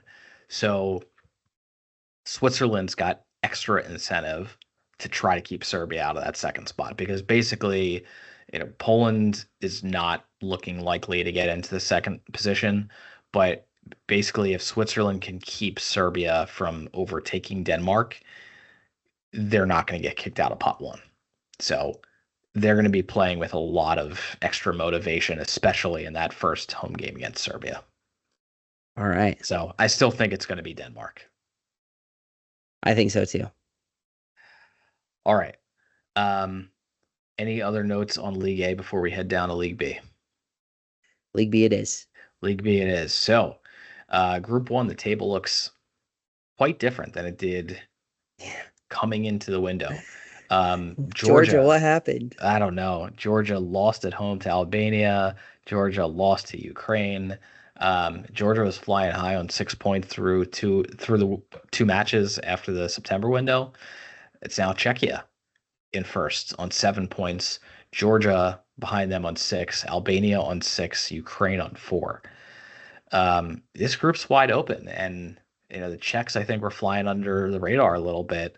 They really got it going. They won at home against Albania. They drew against Ukraine. They now, to me, I think, are the favorites to top the group. But it's still wide open here. It is very open. I'm still disappointed in Ukraine. I actually think. Yeah. I think Ukraine. They're really hit by the injury bug. If that resolves itself, then they certainly stand a chance in this group. So I don't want to write them off just yet. It is still quite tight. Yeah. But yeah, not a good window for Georgia at all. They missed a huge opportunity. I think they could be sitting on 12 points right now, but instead they're plopped still on 6. And Albania with a huge win in Georgia. So that was big for them. And yeah, especially because Czech Republic kind of dispatched them with relative ease. So, yeah, this is a very entertaining group, and that's this will resolve in a fascinating way, I'm sure. Yes. Yeah, I think Czechia is probably safe from relegation. Other than that, I don't know that I feel all that confident about anything in this group right now. We could see teams in promotion playoffs, relegation playoffs. Ukraine is in 4th. They can certainly get into 2nd or 1st. It's a long shot, but they're not out of striking distance. So yeah, this is I think across the entire Nations League, all leagues, this is probably the most wide open group. Yeah. Group 2 is a little bit of a different story. And Greece continues their run. They won both of their matches this window, sit first place on 12 points. But really, the big result was a 2-1 win at England. And England is now second on 9 points. Is getting accosted on X because I've got it 70% Greece, 30% England to advance or to get promoted. And, I'm saying to people, I hear you, England better than Greece, got it. But head-to-head is the first tiebreaker. And so even if England wins in Greece, which is not going to be easy at all, even if they win by a goal, England still doesn't have the tiebreaker. It's then level, and then you go to goal differential, and Greece is dominating England on goal differential right now. And so, we'll see. It might come down to who wins by more goals on the final match day. But even if England beats Greece, they still may not get that first place spot, and that's what I think people are not realizing. That loss to Greece at home is hugely detrimental to England. Yep. Hey, I'm okay with seeing England in League B again. So that's something I did not expect. I did not expect that either. And so if they finish in second, they then go to those promotion playoffs. You're looking at Poland or Belgium or Hungary or Serbia probably that they have to win a head-to-head just to get back into League A. So, I mean, I'm excited about Greece though. That's I've been high on Greece for quite some time, and I remember heading into Euro qualifying. They're in a group with France and the Netherlands, and I'm giving them a 25 or 30% chance to qualify, and people are like, "How can you do that?" Like, and yet they ended level on points with the Netherlands. So, I think people are going to start taking Greece more seriously in the very, very near future. Yeah. And shout out to Konstantinos Mavropanos. He made our team of the window. Excellent 2 matches at the back. Helped keep England at bay. Did a job against Ireland. So definitely a good addition to our team there to help strengthen the back line. Yes. And yeah, Greece, man, it's impressive. It's impressive. Like they I could not believe it. I'm still kind of speechless. I can't believe Greece is leading this group. Like, it's absolutely incredible. and they had another goal waved off for offside right at the end too. So it could have been even worse. So Greece is going to be in pot 2 for the World Cup draw. And so World Cup qualifying draw. They're going to be in a position to qualify for the World Cup for sure. And so I expect that we may see them at 2026. Man, that would certainly be something. Yeah, wow. Sorry. Yeah, Jovanovic. Yeah, he's definitely got his boys playing for sure. I can't even think about them qualifying for 2026. I mean, that'd be so cool. And the great thing about 2026 is that, there's such a melting pot of people here already that doesn't matter what nation it is. If you qualify and you're coming here, like you're going to have support. You're going to have support. Yeah, you're going to have support. So, should we mention too real quick that the draw for the World Cup qualifying date came out too? It's December 13th, I think. Yes. Yeah. For UEFA, anyways. For UEFA, yes. So there's going to be a draw for the Nations League, all those pairings on the 22nd of November. And then the World Cup qualifying draw is going to be a separate event in December. Cool. I'm all right. Just on Group 2, last bit, really disappointed with Finland. Yeah, they haven't shown much at all. No. I expected more. I expected them to do a job in the group over Ireland, and now I'm not sure that's going to happen. So pretty bummed about that. Yeah, they're not playing all that well right now. They've really fallen off, and to me, you see what they're doing. They feel more like a League C team to me than a League B team right now. Yeah. Group 3. So Norway 7 points, Austria 7 points, Slovenia 7 points, Kazakhstan 1. But no goals scored. Yeah, no goals. But that one that they got against Norway in the first match, nobody else has dropped points against Kazakhstan. And so Norway sits in first place right now, but they don't have the benefit of playing Kazakhstan. So what are your feelings on Norway as we sit here? Actually, I'm sorry, they do. They do. Yeah, they play. They're home against Kazakhstan. Yeah. What are your feelings on Norway thus far? Had a pretty good window. Finally woke up. Picked up a big 3-0 win over Slovenia. I mean, okay, yes, they did. And Holland broke the goal scoring record in Norway. Yeah, I left out a key piece of information that they got blasted 5-1 at Austria. Yeah, dude, that was bad. That was real bad. And the old issues started to resurface again. Just first of all, they're terrible away, and second of all, just defensively, there's still some real issues.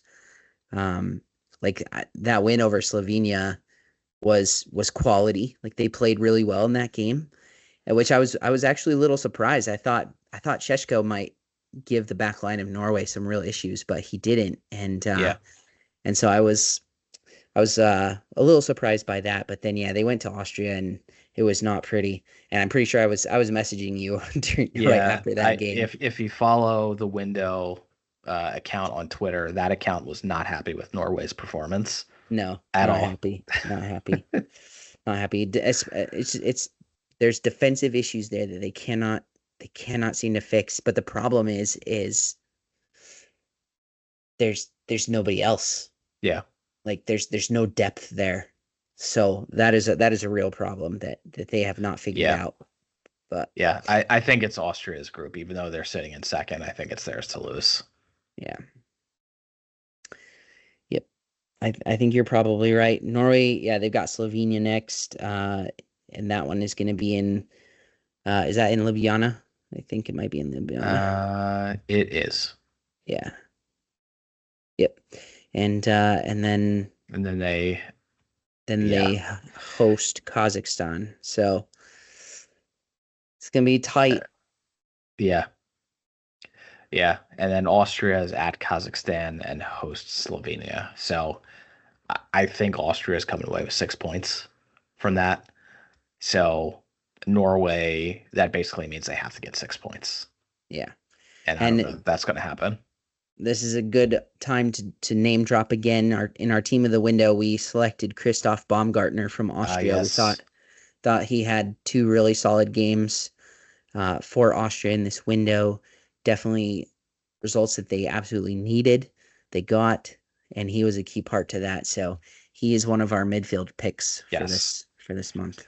Yes, and if it's okay with you, we may as well shout out our other midfield pick, which is right in Group 4, and that's Hakan Çalhanoğlu of Turkey, who is in first place on 10 points. Wales is right behind them on 8, Iceland on 4, and then Montenegro on 0. Wales picked up a win over Montenegro in this window. Turkey picked up a win over Montenegro in this window. Turkey picked up a win over Iceland in this window. Wales drew with Iceland. So Wales lost ground. But Turkey looked like the team that we expected. I think that's the team. We didn't necessarily see them in the September window, but they looked much better this window, stronger, and to me still look like the favorite to come out of this group. Yeah. So right now I'm seeing Turkey as kind of like a Switzerland. I think they're better than Bosnia, maybe Hungary. Anyways, that's kind of where I'm seeing them. So I think they're in the top 16 of Europe. Yeah, I think they're a league. I think they're a League A team. Definitely more so than Wales, in my opinion. Yeah.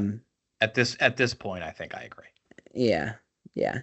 So I think really they might struggle in League A though. Turkey. Yeah. Turkey. Yeah. I think they'll struggle in League A. I would expect them to probably drop back down to League B almost immediately. Yeah. Depends on the draw, I guess, maybe a little bit. But yeah, I would agree with that. Iceland. I so badly want them to do better than they're doing right now, but they just are not. And they started out well in that game against Turkey. They did, and they even tied it up, but then, and they tied it at 2-2, but then after that it just fell apart. Like, yeah, just, I don't know. I'm still trying to wrap my head around what exactly happened there, where Turkey gets the opportunity to score twice in the last 5 minutes of the game. It's like, what the heck? Yeah, so I don't know how that happens. That's bad. Close out a game, please, because you need it. But yeah, at least for Iceland, I will say in their match against Wales, special shout out to Logie Thomasson, who was freaking phenomenal. So he got the first goal, and the second goal was all him as well, even though it was an own goal on the books. So yeah, I'm not giving up on Iceland. I think there's still definitely a lot of potential there, and I think they'll stay up. I think they'll stay in that third spot in the group. But yeah, I'm looking forward to seeing what they can do in World Cup qualifying, and I'm hoping that they get a semi-decent draw and they might be able to make something happen there because I mean, they've got the talent. I mean, Yeah. Haraldson is awesome. I love watching him play. Like, he's freaking phenomenal. So he's just one of several players. A young team. They're very up and coming, and I think they'll get back to a major tournament. Yes. I agree. All right. So that does it for League B. League C, interesting. I don't know. It's a little more settled though, right? Yeah, League C hasn't really done it for me this time around. We talked, we said Sweden, Slovakia, Romania are the teams like we really expect to do well. They're cruising. Neither of those three teams have lost a match. Sweden, Slovakia is a good battle though, and really good battle. Yeah, they're both on 10 points. They've drawn against each other and won their other 3 matches. They're going to play each other in November. I think whoever comes out on top, bold statement to say that the teams that are tied and playing each other, that match matters. But it's going to come down to that match. And Sweden currently has the edge based on goal difference. They drew in their first match. So if they draw again, it will come down to goal difference. So I look, Sweden's probably going to try to keep pumping in goals because if you score more than Slovakia does and you draw against Slovakia, that's good enough. Yep. So Estonia, Azerbaijan, sorry, but your opponents are probably going to try to score a lot against you. Dude, and Azerbaijan, just real quick, I didn't expect anything from them. I guess the piece that is maybe still surprising to me is just how poor they've been. Like, even with Fernando Santos as their manager, like, he's done nothing. Mm-hmm. And sometimes you get a little bit of a bounce when you bring in a new manager like that, but it's not pretty right now. Yeah, it is certainly not pretty. They have 0 points and no signs of life there either. They lost to Estonia 3-1. Oh, man. Not good. Not good at all. No, they're going back down. I agree with you. Yeah. So who do you like, Sweden or Slovakia? I'm gonna pick Sweden. I like it. But there's a lot to like about Slovakia. I mean, Lucas Haraslin, I love that guy. He is so fun to watch. I loved him at the Euros. I love watching him for Sparta Prague. I mean, he is fun to watch. Absolutely. I lean Sweden also, but Slovakia is a team that I feel like they're at this point, both teams are guaranteed a minimum of either direct promotion or playoffs. And they're going to play a third place team from League B. I fully expect Slovakia. Well, I shouldn't say that. I think if they draw Iceland or maybe a team from Group 1 or Ireland, I think I would favor Slovakia. I think if they draw Georgia or Ukraine or Albania or Slovenia or Norway or something, might be a different story. But I think both Sweden and Slovakia belong in League B. So Group 2. Group 2, Romania. Romania on 12 points, perfect. I think as we expected, but talk a little bit about Kosovo because they're only 3 points behind. They're on 9 points and won 3 of their 4 matches. Yeah, definitely keeping pace. And they've been fairly convincing. It was a little tight with Lithuania, but they still have to play Romania again. In fact, that's the first match that these two teams will have next month, and that should be a pretty entertaining game. Kosovo will definitely want to try to win that to make up some ground. But I think really Romania's basically got the group wrapped up. And honestly, I think Romania is the better team, so I would anticipate that they're going to take that win anyways. Yeah, so I think that's fair. Yeah. But yeah, Kosovo, I think it'll be interesting because they're going to likely be in that playoff and, could be quite an interesting battle, especially if it happens to be Kosovo Albania, which I don't know if UEFA would allow. But Yeah, they may not allow that one. But at the same time, we might get some more drone action. Always a good time. But Kosovo and Albania is not one of the prohibited clashes in UEFA. So, Serbia's not allowed. Yeah, Serbia's not allowed. But sure. But Kosovo, Albania, as it stands, if they are drawn into the same group in World Cup qualifying, that is allowed. Interesting. Yeah, that could be a very entertaining match, actually. Yeah. All right, so in Group 3, Northern Ireland. This group's been back and forth. It's been Belarus, it's been Bulgaria, it's been Northern Ireland, but Northern Ireland currently leads on 7 points, Belarus on 6 points, Bulgaria on 5, Luxembourg on 2.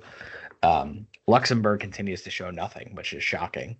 After what we expected from them coming in, I don't exactly recall, but both of us may have picked Luxembourg to top this group. I think we might have, yeah. And I think I sold you on that one too. Yeah. Yeah. I don't think I needed to really be convinced either, but how much do I owe you? Just kidding. But yeah, it's been disappointing, and the first real sign of any of these teams showing anything was Northern Ireland thrashing Bulgaria 5-0. That certainly came out of nowhere, especially for a team like Bulgaria, who I was really high on coming into this window. Yep. I guess it's Northern Ireland's to lose now. I guess so, which is really interesting. Who was it? Isaac Price. He got the hat trick. Yep. Yeah. We had a couple shouts for him for our team of the window. He didn't make it, but we'll mention him here, I guess. But I do want to say, so I was really amazed by the score line, and so I went back and looked. You may have seen this tweeted from our account, but Northern Ireland has not scored 5 goals in a match since 1995. And that was when 30-year streaks get broken. I went back and counted how many matches that was. That was 240 matches ago. Wow. That was the last time they scored 5 goals. Just a little more research for you. Who's got the longest drought without 5 goal matches? I don't know the answer to that. Oh, okay. Oh, I don't know. It seems like a very long streak. Yeah. Maybe it was them. Who knows? But yeah, team that's definitely been under the radar for me. I've not been super optimistic about Northern Ireland, but hey, you have a 5-0 showing in a group with a Bulgaria team that's clearly not at that level or having issues. Belarus is definitely worse, and I don't think you can say Luxembourg is better than them now. So it seems like it's Northern Ireland. Maybe it's a team we should start paying a little more attention to.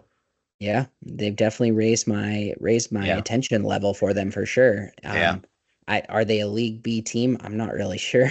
Yeah, but I'm also not really sure about that. But yeah, because before the 5-0 win, they'd scored 2 goals in 3 games. Yeah. So that certainly came out of nowhere. Yeah, it totally came out of nowhere. And this, honestly, all 4 of the teams in Group 3, for me, again, I still think Luxembourg is the best. That they're just totally dropping the ball. Not having everywhere. a good Nations League at all. No, not having good Nations League at all. So, anyway, yeah. So what a group! What a wild group! It is. Group 4, North Macedonia is on 10. They're pretty much through at this point. Yeah, they're pretty much through. Yeah. Armenia is on 4. Latvia is on 4. Faroe Islands on 3 with 3 draws. Some coaching changes in this group. So North Macedonia, I'm impressed with. I think they're going to be tough in League B. I think also one of the things I was tweeting out recently, I do want to talk about the World Cup playoffs just briefly. So the World Cup playoffs are going to be the 12 second place teams from qualifying, but 4 teams from the Nations League. And the 4 teams from the Nations League are going to be the best 4 group winners that are not in the top 2 in their qualifying group. So that means the 4 League A group winners, the 4 League B group winners, the 4 League C group winners, the 2 League D group winners. The Group A teams are probably going to get in, either finish first or second in their qualifying group. The League B teams, you look at it right now, Greece, Turkey, Czechia, and Norway.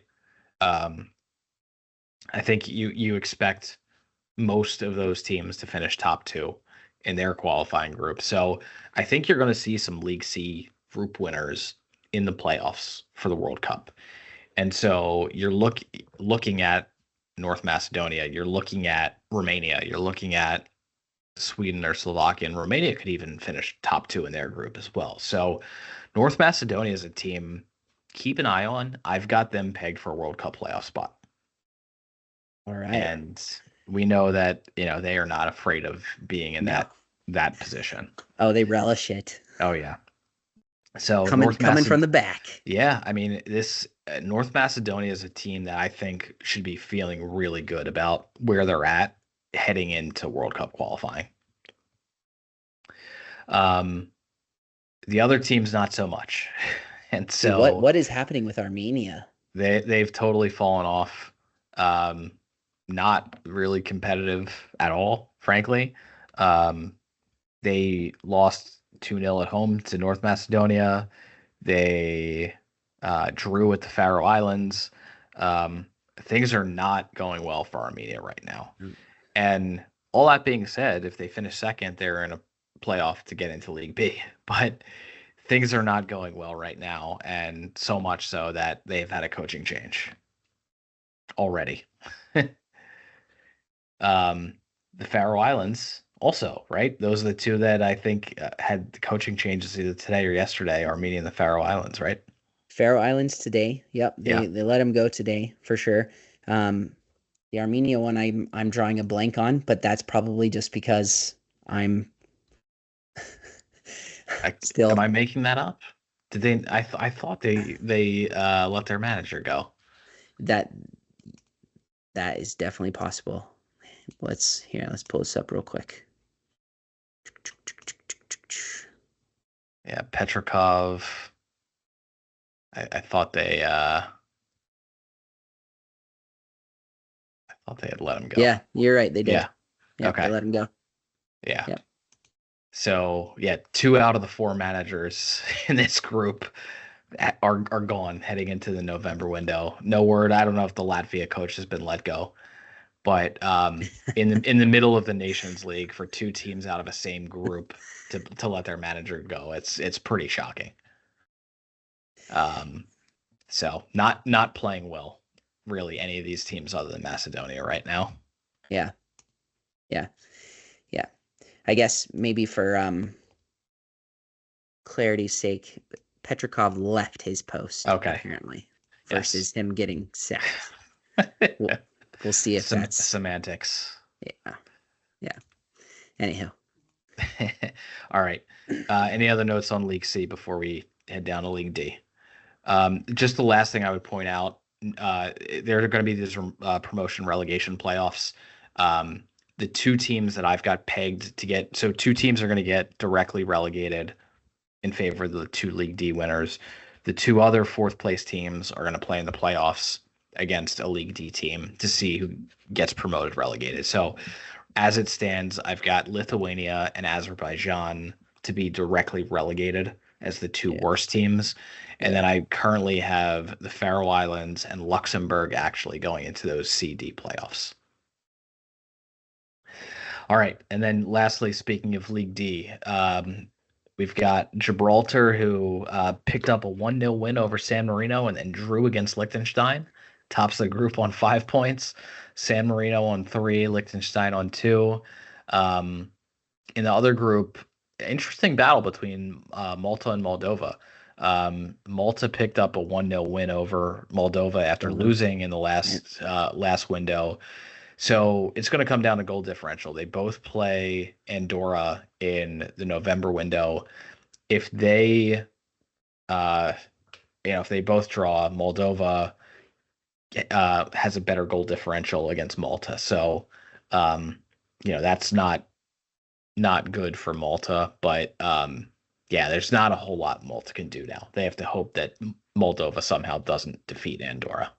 They better call in Yannick then. They should. They need some goals. They do. Malta does. They need some goals.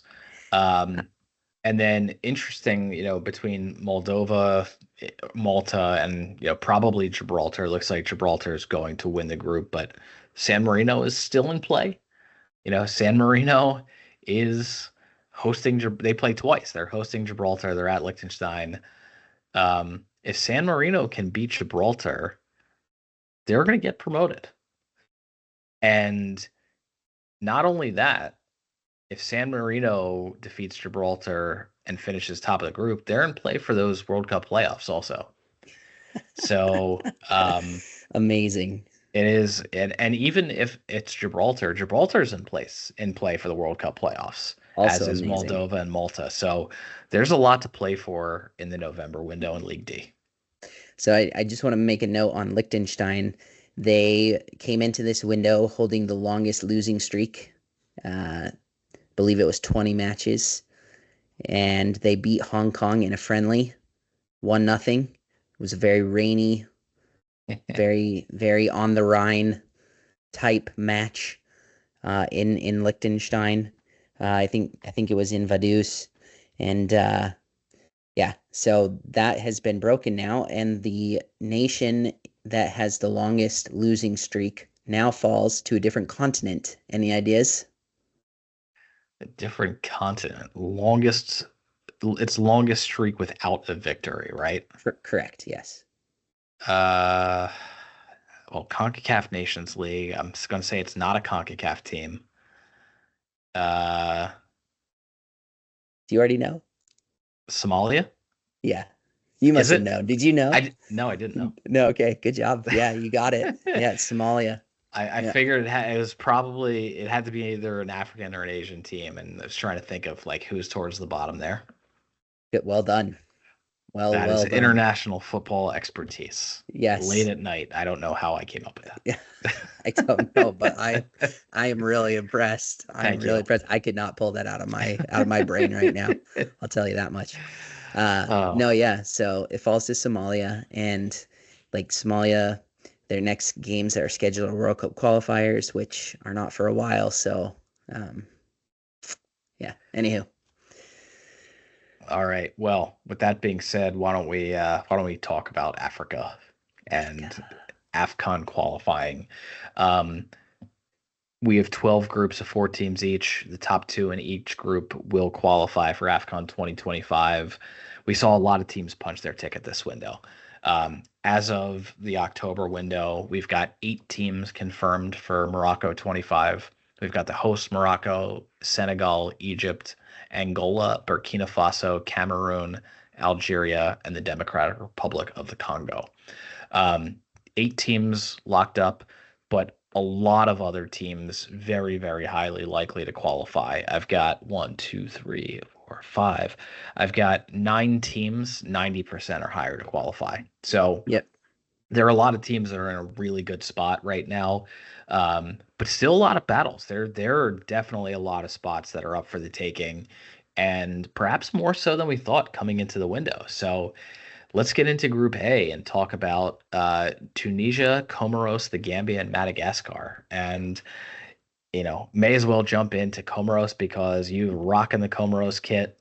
You were excited to rock the kit for our recording. So tell me about Comoros, and they're in second place now and have gained some ground and perhaps put themselves in a position to qualify ahead of the Gambia.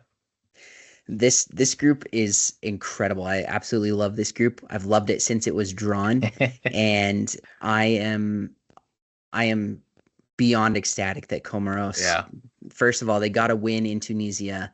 Huge win Rafiki Saeed, he made our honorable mentions. He was, if Messi had not had a ridiculous night last night, he was going to be, Yeah.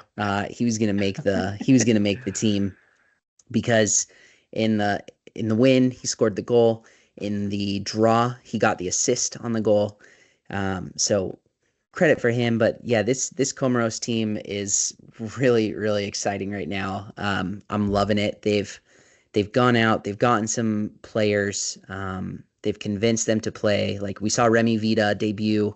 He played in both matches this window. He was a player that we talked about in our preview show that I'm really excited about. He did nothing to show me otherwise. I thought he played pretty well for the minutes that he got. But this Comoros team, the team spirit is high, and I'm super excited for them to hopefully head to AFCON. It's still really tough. Like, it is not settled at all, but getting that win against Tunisia, they kept it really tight.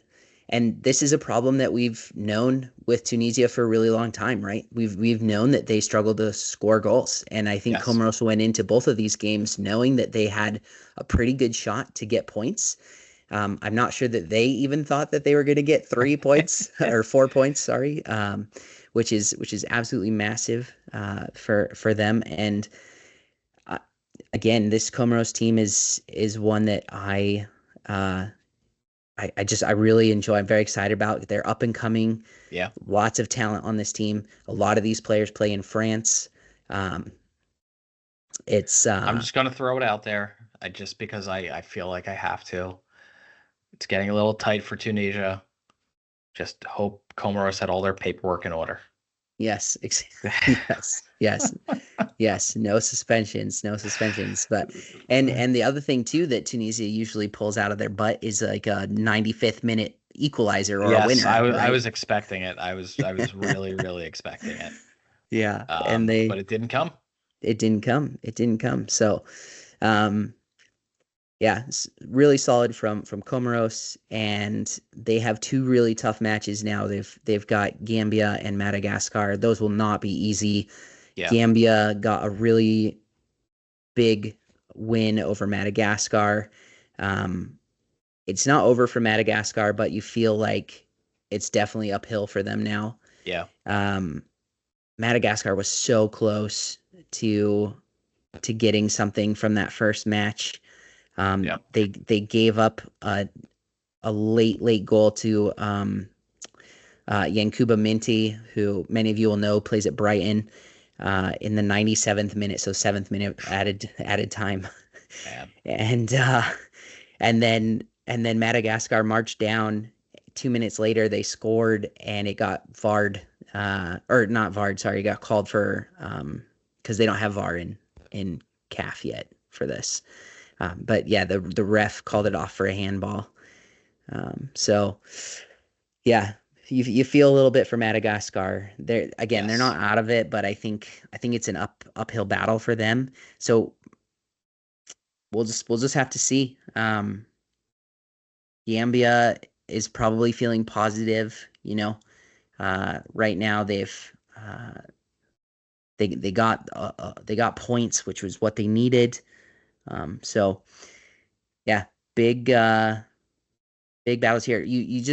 I think Comoros can do it, right? Gambia has to play Tunisia, Madagascar has to play Tunisia, and then obviously their other game is against Comoros for each of them. So it would be wild if Tunisia actually dropped out of this. I mean, could you see that happening? No, yeah. I cannot see that happening. Yeah. I think that would be absolutely shocking. I don't think the Gambia is playing well enough to overtake Tunisia. That's kind of where I'm at with them. So no, I don't think I could really see that happening. All right. So that's Group A. Wild stuff. I love it. It is a lot of fun. And let's head down to Group B and just keep it rolling. Morocco, the host, is in. Gabon on 7 points, has a nice lead on the Central African Republic, who's on 3. Lesotho's on 1. And so, yeah, I don't know. Anything really big to add on Gabon? I feel like it's just a matter of time until they punch their ticket. Yeah, I think it's just a matter of time, but I was surprised that well, surprised but not surprised, right? We talked in the previous show, little Lesotho, they are capable of drawing these bigger nations, and that's what happened in the first one against Gabon. Like it was a 0-0, right? But then Gabon did it in the second leg. So no, I think, I mean, yeah, I think it's going to be Gabon. I would love it to be Central Africa, but I don't see it happening. I mean, I agree. Central Africa is going to have to beat Gabon next month. Then they're going to have to beat Lesotho. They should be able to beat Lesotho, and then they're going to rely on Gabon losing to Morocco. So I don't know. It's that would put them in. That would put Central Africa on 9 points and leave Gabon. If Gabon loses both their next games, they would drop out of that spot, and Central Africa would jump in there. But I have a hard time seeing that. I do too. I feel like it's unlikely at this point. But for me, it's Gabon just kind of waiting for them, and I don't even know. Like even if they finished on 7 points, they might still get it. Like I think it's possible they've done just about enough to get in. You can never count out Luis Mafuta, though. No. Can never count. All right. So not a whole lot going on in that group. Let's head down to Group C. So in Group C, similarly, Egypt punched their ticket, but Botswana in second place on 6 points. What? Where did that come from? They defeated Cape Verde twice. Once in Praia, 1-0, and then once at home, 1-0. And out of nowhere, Botswana. I mean, it's crazy. I did not expect to be talking about Botswana like this. I did not either. And I watched both of those games, and honestly, Cabo Verde were I love Cabo Verde, you know that. But they were atrocious. Yeah. I mean, they could not finish anything, and it was not good. So I think there's some serious alarm bells ringing. They seem very far away from the side that we saw at AFCON earlier this year, like that very free flowing, very attacking Cabo Verde side, just did not show up. And you know, the Botswana goalkeeper was an honorable mention for us, right? So Goitsione Foko. Yes. I'm assuming is how you say that. But yeah, we both felt like he had two really solid matches, shutouts, and yeah, so it's great because the Botswana team is like all domestic based players too. Yeah. Like there's very few players that play outside of Botswana, and so for them to string these two results together is pretty remarkable. So yeah, Zebras. Cabo Verde has it really cut out. Like they've still got to play Egypt, and then they got to play Mauritania. Yeah, it's tough. I've got Cabo Verde with a 16% chance to qualify. 62%, almost 63% for Botswana. Wow. So that's how quickly things can change. That's crazy. Yeah. So Botswana's got Egypt and Mauritania. Mauritania, man, they really screwed up this window. And it just comes down to one error. I expected them to lose away in Egypt, which they did. I thought that they could get points against Egypt at home, and they were really, really close.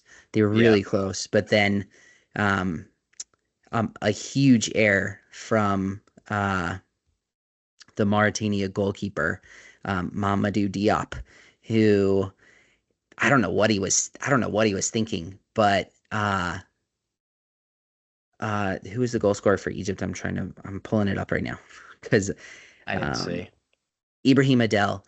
I guess Adel, he looked up and saw the goalkeeper off his line, and yeah, he just launched one. Literally, it was like a 53-yard. I mean, he was on the other side of the halfway line. Wow. And it went over Diop and went in. And so Diop, I don't know what he was doing, but I'll have to check that out. definitely caught off, and then that was game. So huge missed opportunity for Mauritania, which is really upsetting. I will say as well for Mauritania, there are rumors that surfaced today that they're going after Aliou Cisse, who has been let go by Senegal now. That would be a phenomenal hire. And yeah, he would. Yeah, I do wonder if it shouldn't be too late, but perhaps a bit too late in this qualifying cycle. But I mean, they're still right there. yeah. So Yeah. Interesting group. Speaking of interesting, Group D, Nigeria, Libya did not get played. Did not get played. And you know all the details there. Why don't you tell our listeners Okay. a brief summary of what happened there in Libya with the Nigeria team? So these two nations right now are like squabbling, like, I don't know, a couple going through a breakup or something. It's really insane. So Libya flew to Nigeria for the first match of this doubleheader this month, and like the plane was rerouted and ended up landing in an airport somewhere else in Nigeria, and then they had to like get on buses and go, and like nobody made it like a massive deal, but the Libyan Federation is claiming that they went through all this crazy ordeal ahead of their match with Nigeria. So then that match is a 1-0 win to Nigeria. Libya goes home. Nigeria flies out, and they're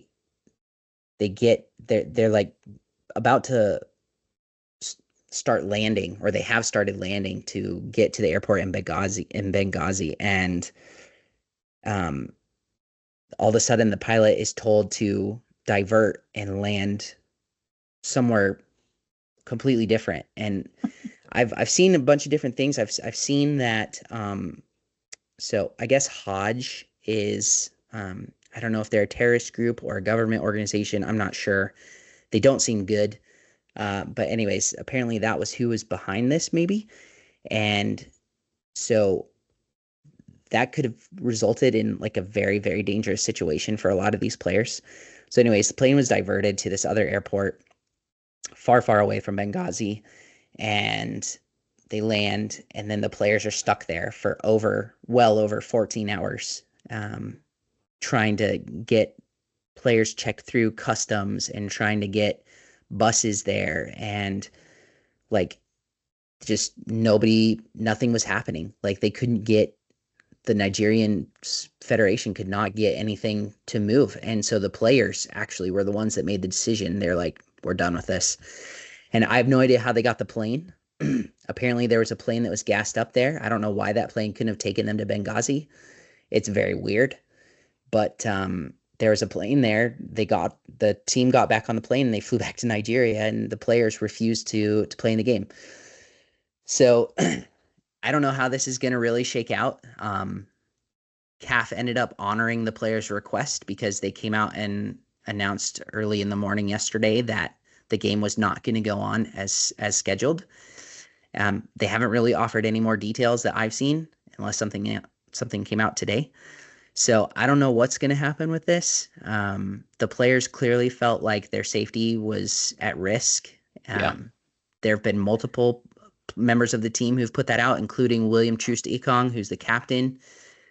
He had a really long statement on his Instagram. Several other players have as well, like Victor Boniface. And I think even Osimhen maybe chimed in, even though he wasn't in the squad this month. So crazy stuff. Don't know what's going to end up happening there. There's not really a way to fit another game in the schedule unless they play a 3-match one in November, but I think that's going to be really tough. So yeah, we'll have to see.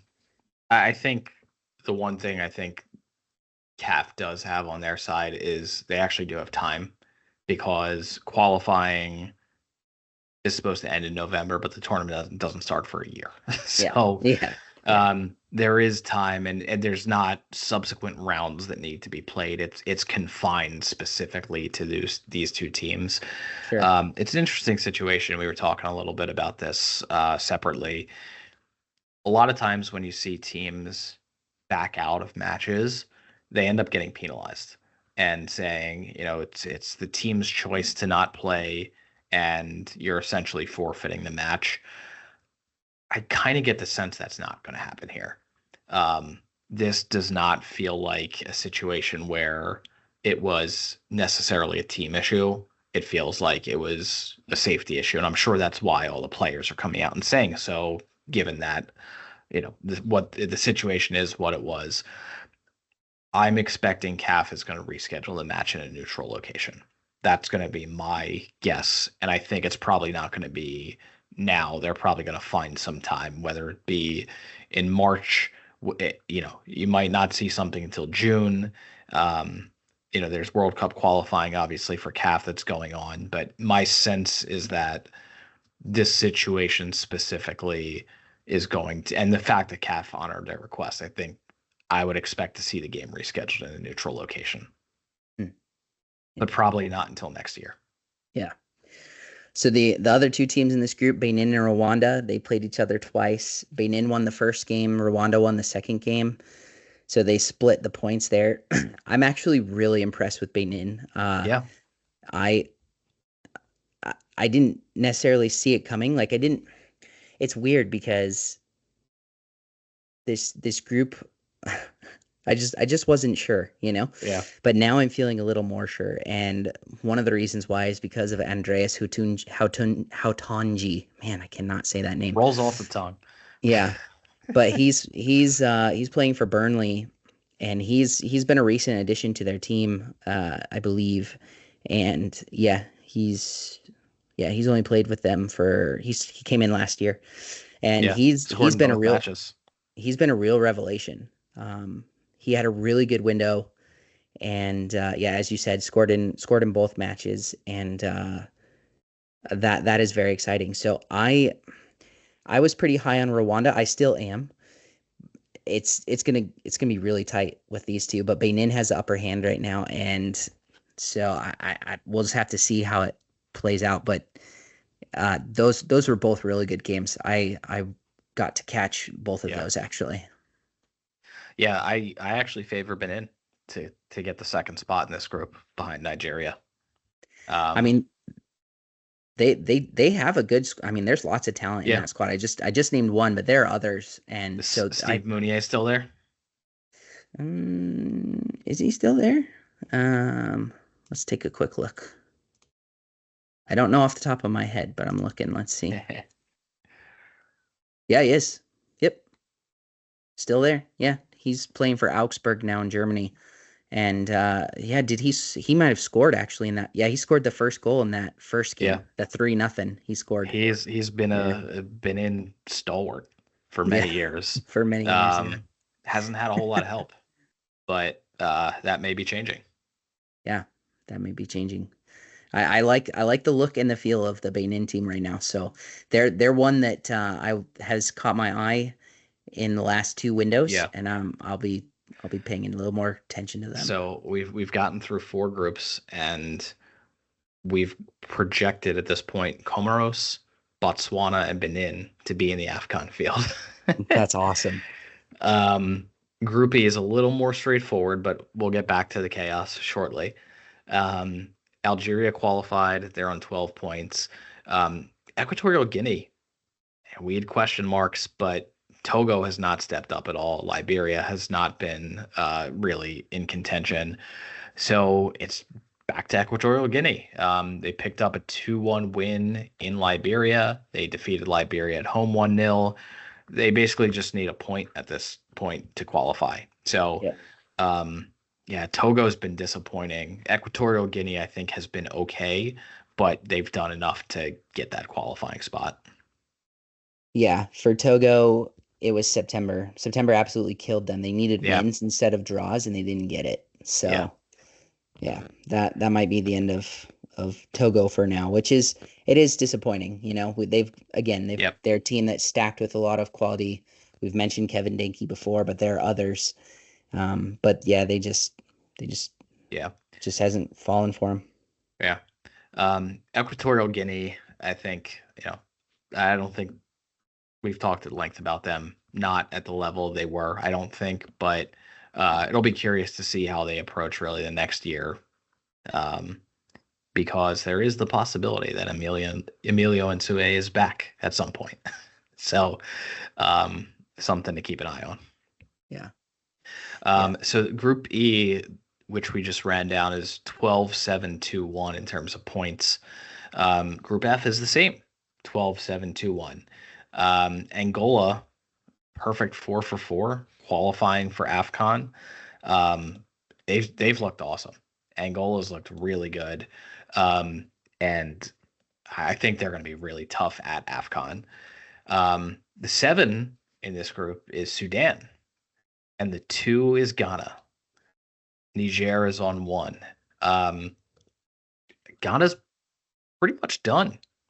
They're on the outside looking in, and I don't think there's really any way back for them at this point. The only way is they need 2 wins and they need 2 Sudan losses. I just can't see that happening. I can't either.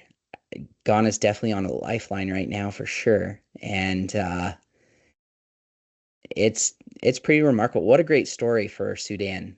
I mean, they're a country that has been torn by civil war now for 18 months. For their national team to return to AFCON, I think is a great story. Could give a lot of people some hope because there are a lot of people there that are hurting right now.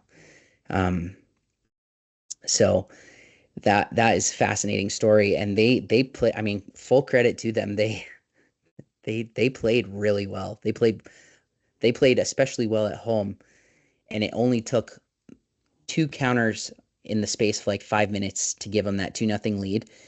But Ghana just had no response and hadn't in both games didn't really look like they were gonna, Gonna be a factor at all. Yeah. I mean, I'm just baffled by it. It's just really crazy. But I saw this really interesting chart the other day, maybe it was yesterday, that had plotted, I think it was their FIFA rankings. Mm-hmm. And it went back, I don't know, like 10 years maybe, or maybe it was more than that. And it's just been like this steady decline, just going down, And I can't help but think back to that World Cup playoff that they had with South Africa, and how they should not have even won that, in my opinion. Yeah. But anyways, let bygones be bygones. Yeah, Ghana's on a lifeline. Are we posting this on YouTube? Mm-hmm. Well, let me share my screen because I have a graph too. There you go. Yeah. Here's Ghana since the start of 2013. They dropped, came up a little bit, and it's just been a steady decline. Yeah. So you can see that's not a line that you wanna see. Right. All right. Fun graph to add to the YouTube. Yeah. Yeah. So, and it's crazy, but it's exciting for Sudan, and they, the Issa brothers are on that team, and that will be great. I'm hoping that we might be able to get one of them on the show. They were playing one of them, I think it was Mo. He was playing at Grimsby Town up until recently, so I would suspect that he speaks English pretty well. So I'm wondering if we might be able to pull him on the show. But anyways, that's neither here nor there. Super happy for Angola. Sudan, great story. Ghana on a lifeline. Niger, it's just where we would expect them to be, I guess. Yep, it is. All right, let's go to Group G. So Group G had a little bit of a surprise here, but I don't know that it's going to change things all that much. So Ivory Coast is not qualified yet. They're on 9 points. Zambia in second on 7. Sierra Leone on 4. And Chad on 2. But Sierra Leone got to 4 because they pulled a shock win over the Ivory Coast. Yeah. And I think in the grand scheme of things, it's not going to matter. But it's that was definitely a surprise. Really surprising that I could not find that game for the life of me, so I did not get to see that. But very surprised, very surprised. I still think I like Ivory Coast and Zambia out of this Yes, group. I do too. But that throws Sierra Leone a little bit of a lifeline. So it will be very fascinating to see. I mean, if they can beat Zambia, then we have a totally different picture going on here. Yeah. Zambia is a team that I was a little bit worried about coming into this window. I didn't think they looked great in September, but I think they really, really turned it around here. I mean, I guess when you can, get 2 games against Chad. I mean, they only won 1, but I think they're okay. Yeah. I'm keeping an eye on Sierra Leone. We'll see. Nice win over the Ivory Coast, but I think it's still the Ivory Coast and Zambia. All right. Group H. So Congo DR qualified. They're on 12 points. But Guinea has jumped up into second place on 6 points, ahead of Tanzania on 4. Ethiopia's on 1. Pretty much done at this point. It seems like it's a 2-team race between Guinea and Tanzania, but Guinea certainly flipped the script this window. They defeated Ethiopia 3-0. They defeated Ethiopia, what was the other score? 4-1. 7-1 over Ethiopia.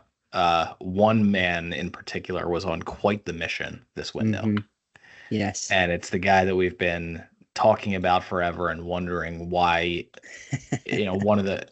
literally a guy that is a starter on a team that was in the Champions League final last year. He was not on that team, but he plays for that team that was in there. And that's Serhou Guirassy. And how many goals did he score? I lost count. 5? I think so. Yeah, because he got a hat trick and then he scored 2 more. Yeah. So 5. he is in our team of the window, front and center. Guinea need him, and they should take advantage of having him. Yep. He was phenomenal. Well deserved. And yeah, it's good to see Guinea turn things around.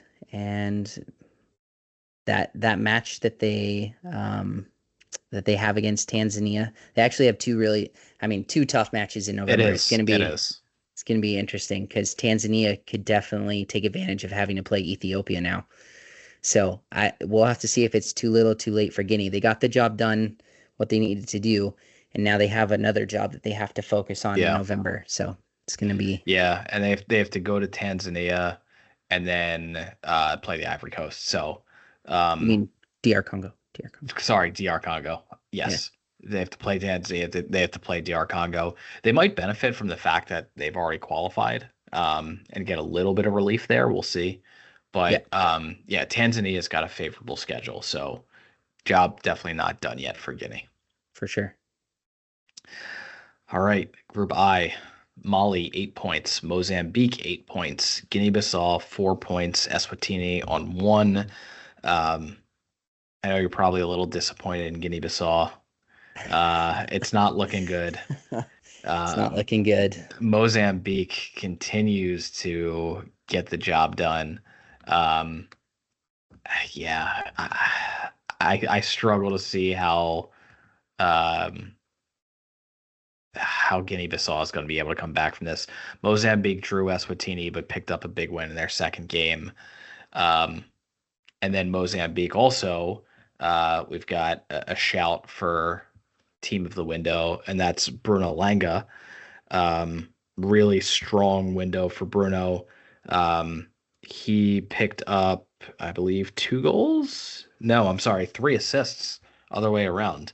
He had 3 assists, and he's at Almeria in Spain. So really strong window for Bruno Langa. Mozambique doing not everything they could. If they gotten 2 wins against Eswatini, they would basically be in at this point.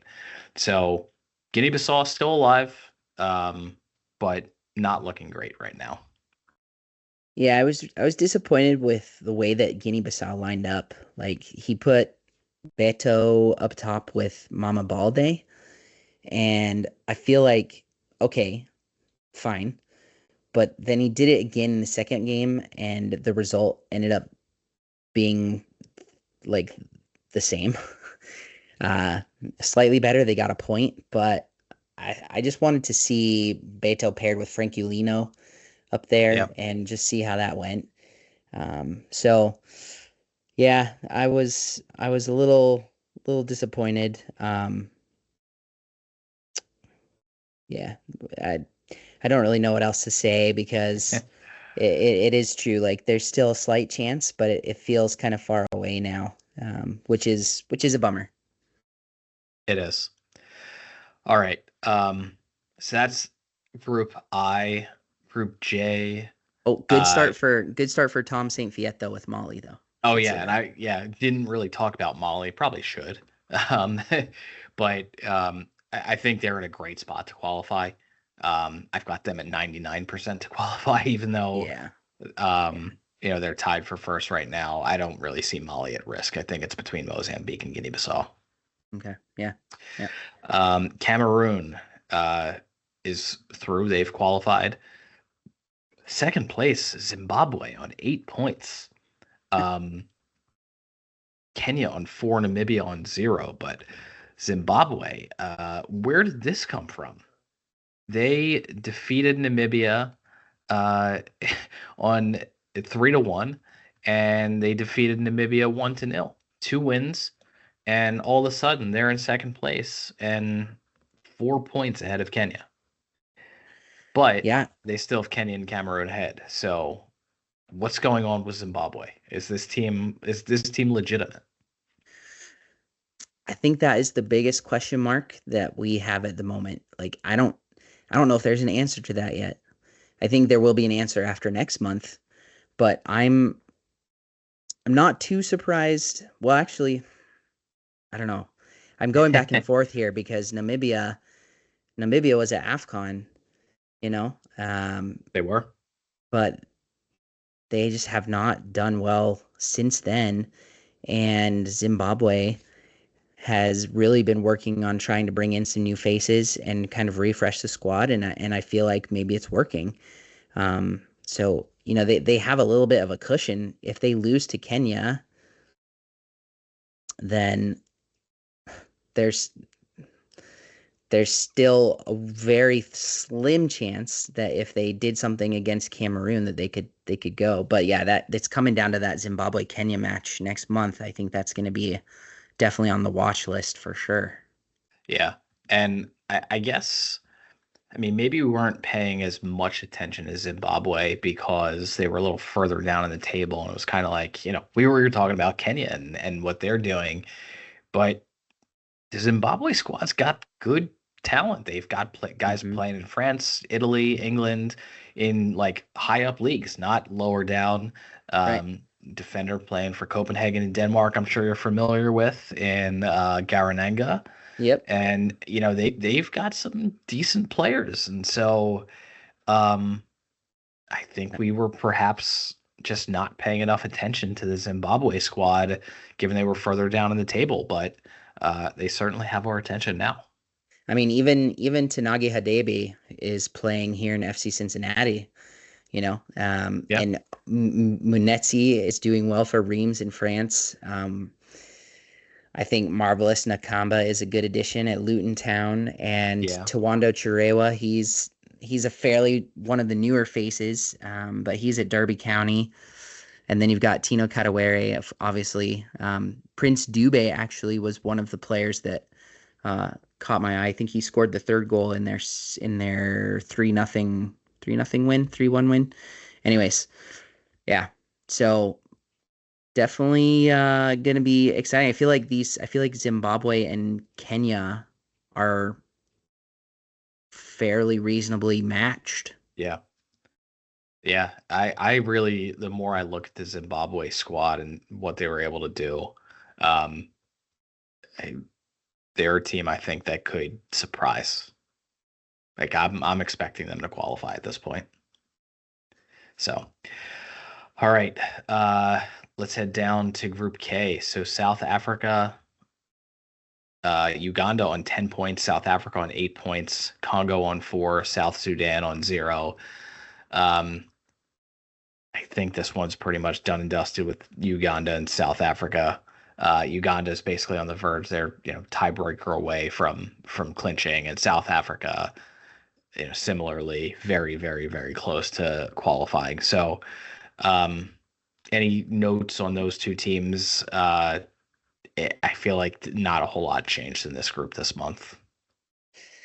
Yeah, not a whole lot changed, but very excited for both the teams coming out of this group. Yeah.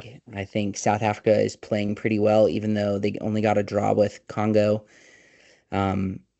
which was definitely a surprise result. Like if South Africa had won that game, then Uganda and South Africa would both be through right now.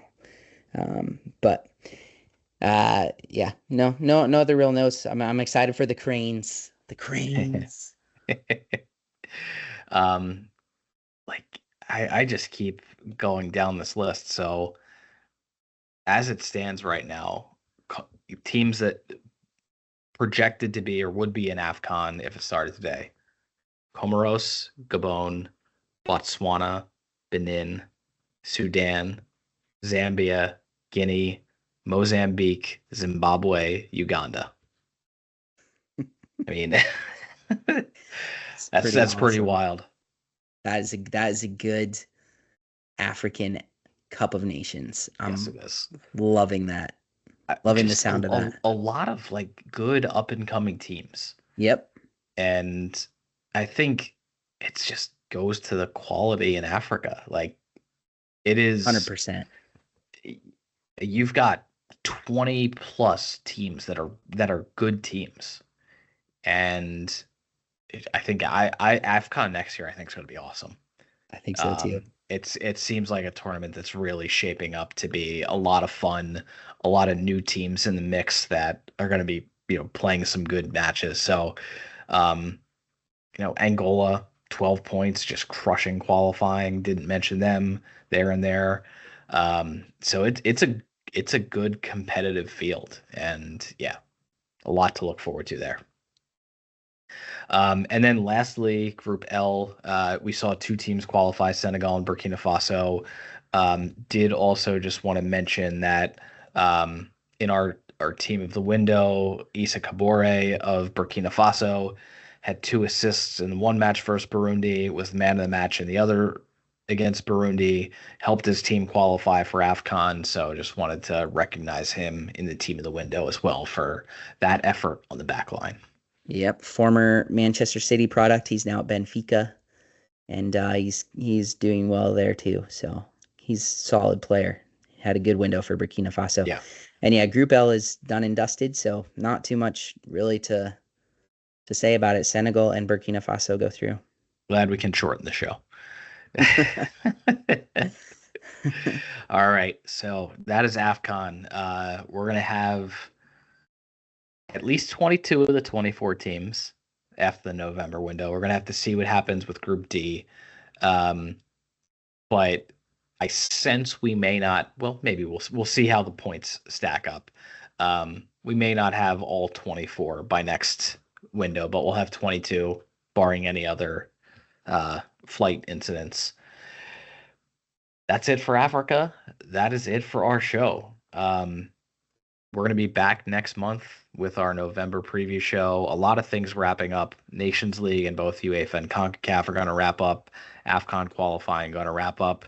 OFC World Cup qualifying group stage is going to wrap up. So we're coming to the business end of a lot of these things, and I think it's going to be a really exciting November window. So just want to give a quick plug for a couple of socials. Our Patreon, please check it out. A lot of fun. We've got a WhatsApp community talking international football all throughout the window and off.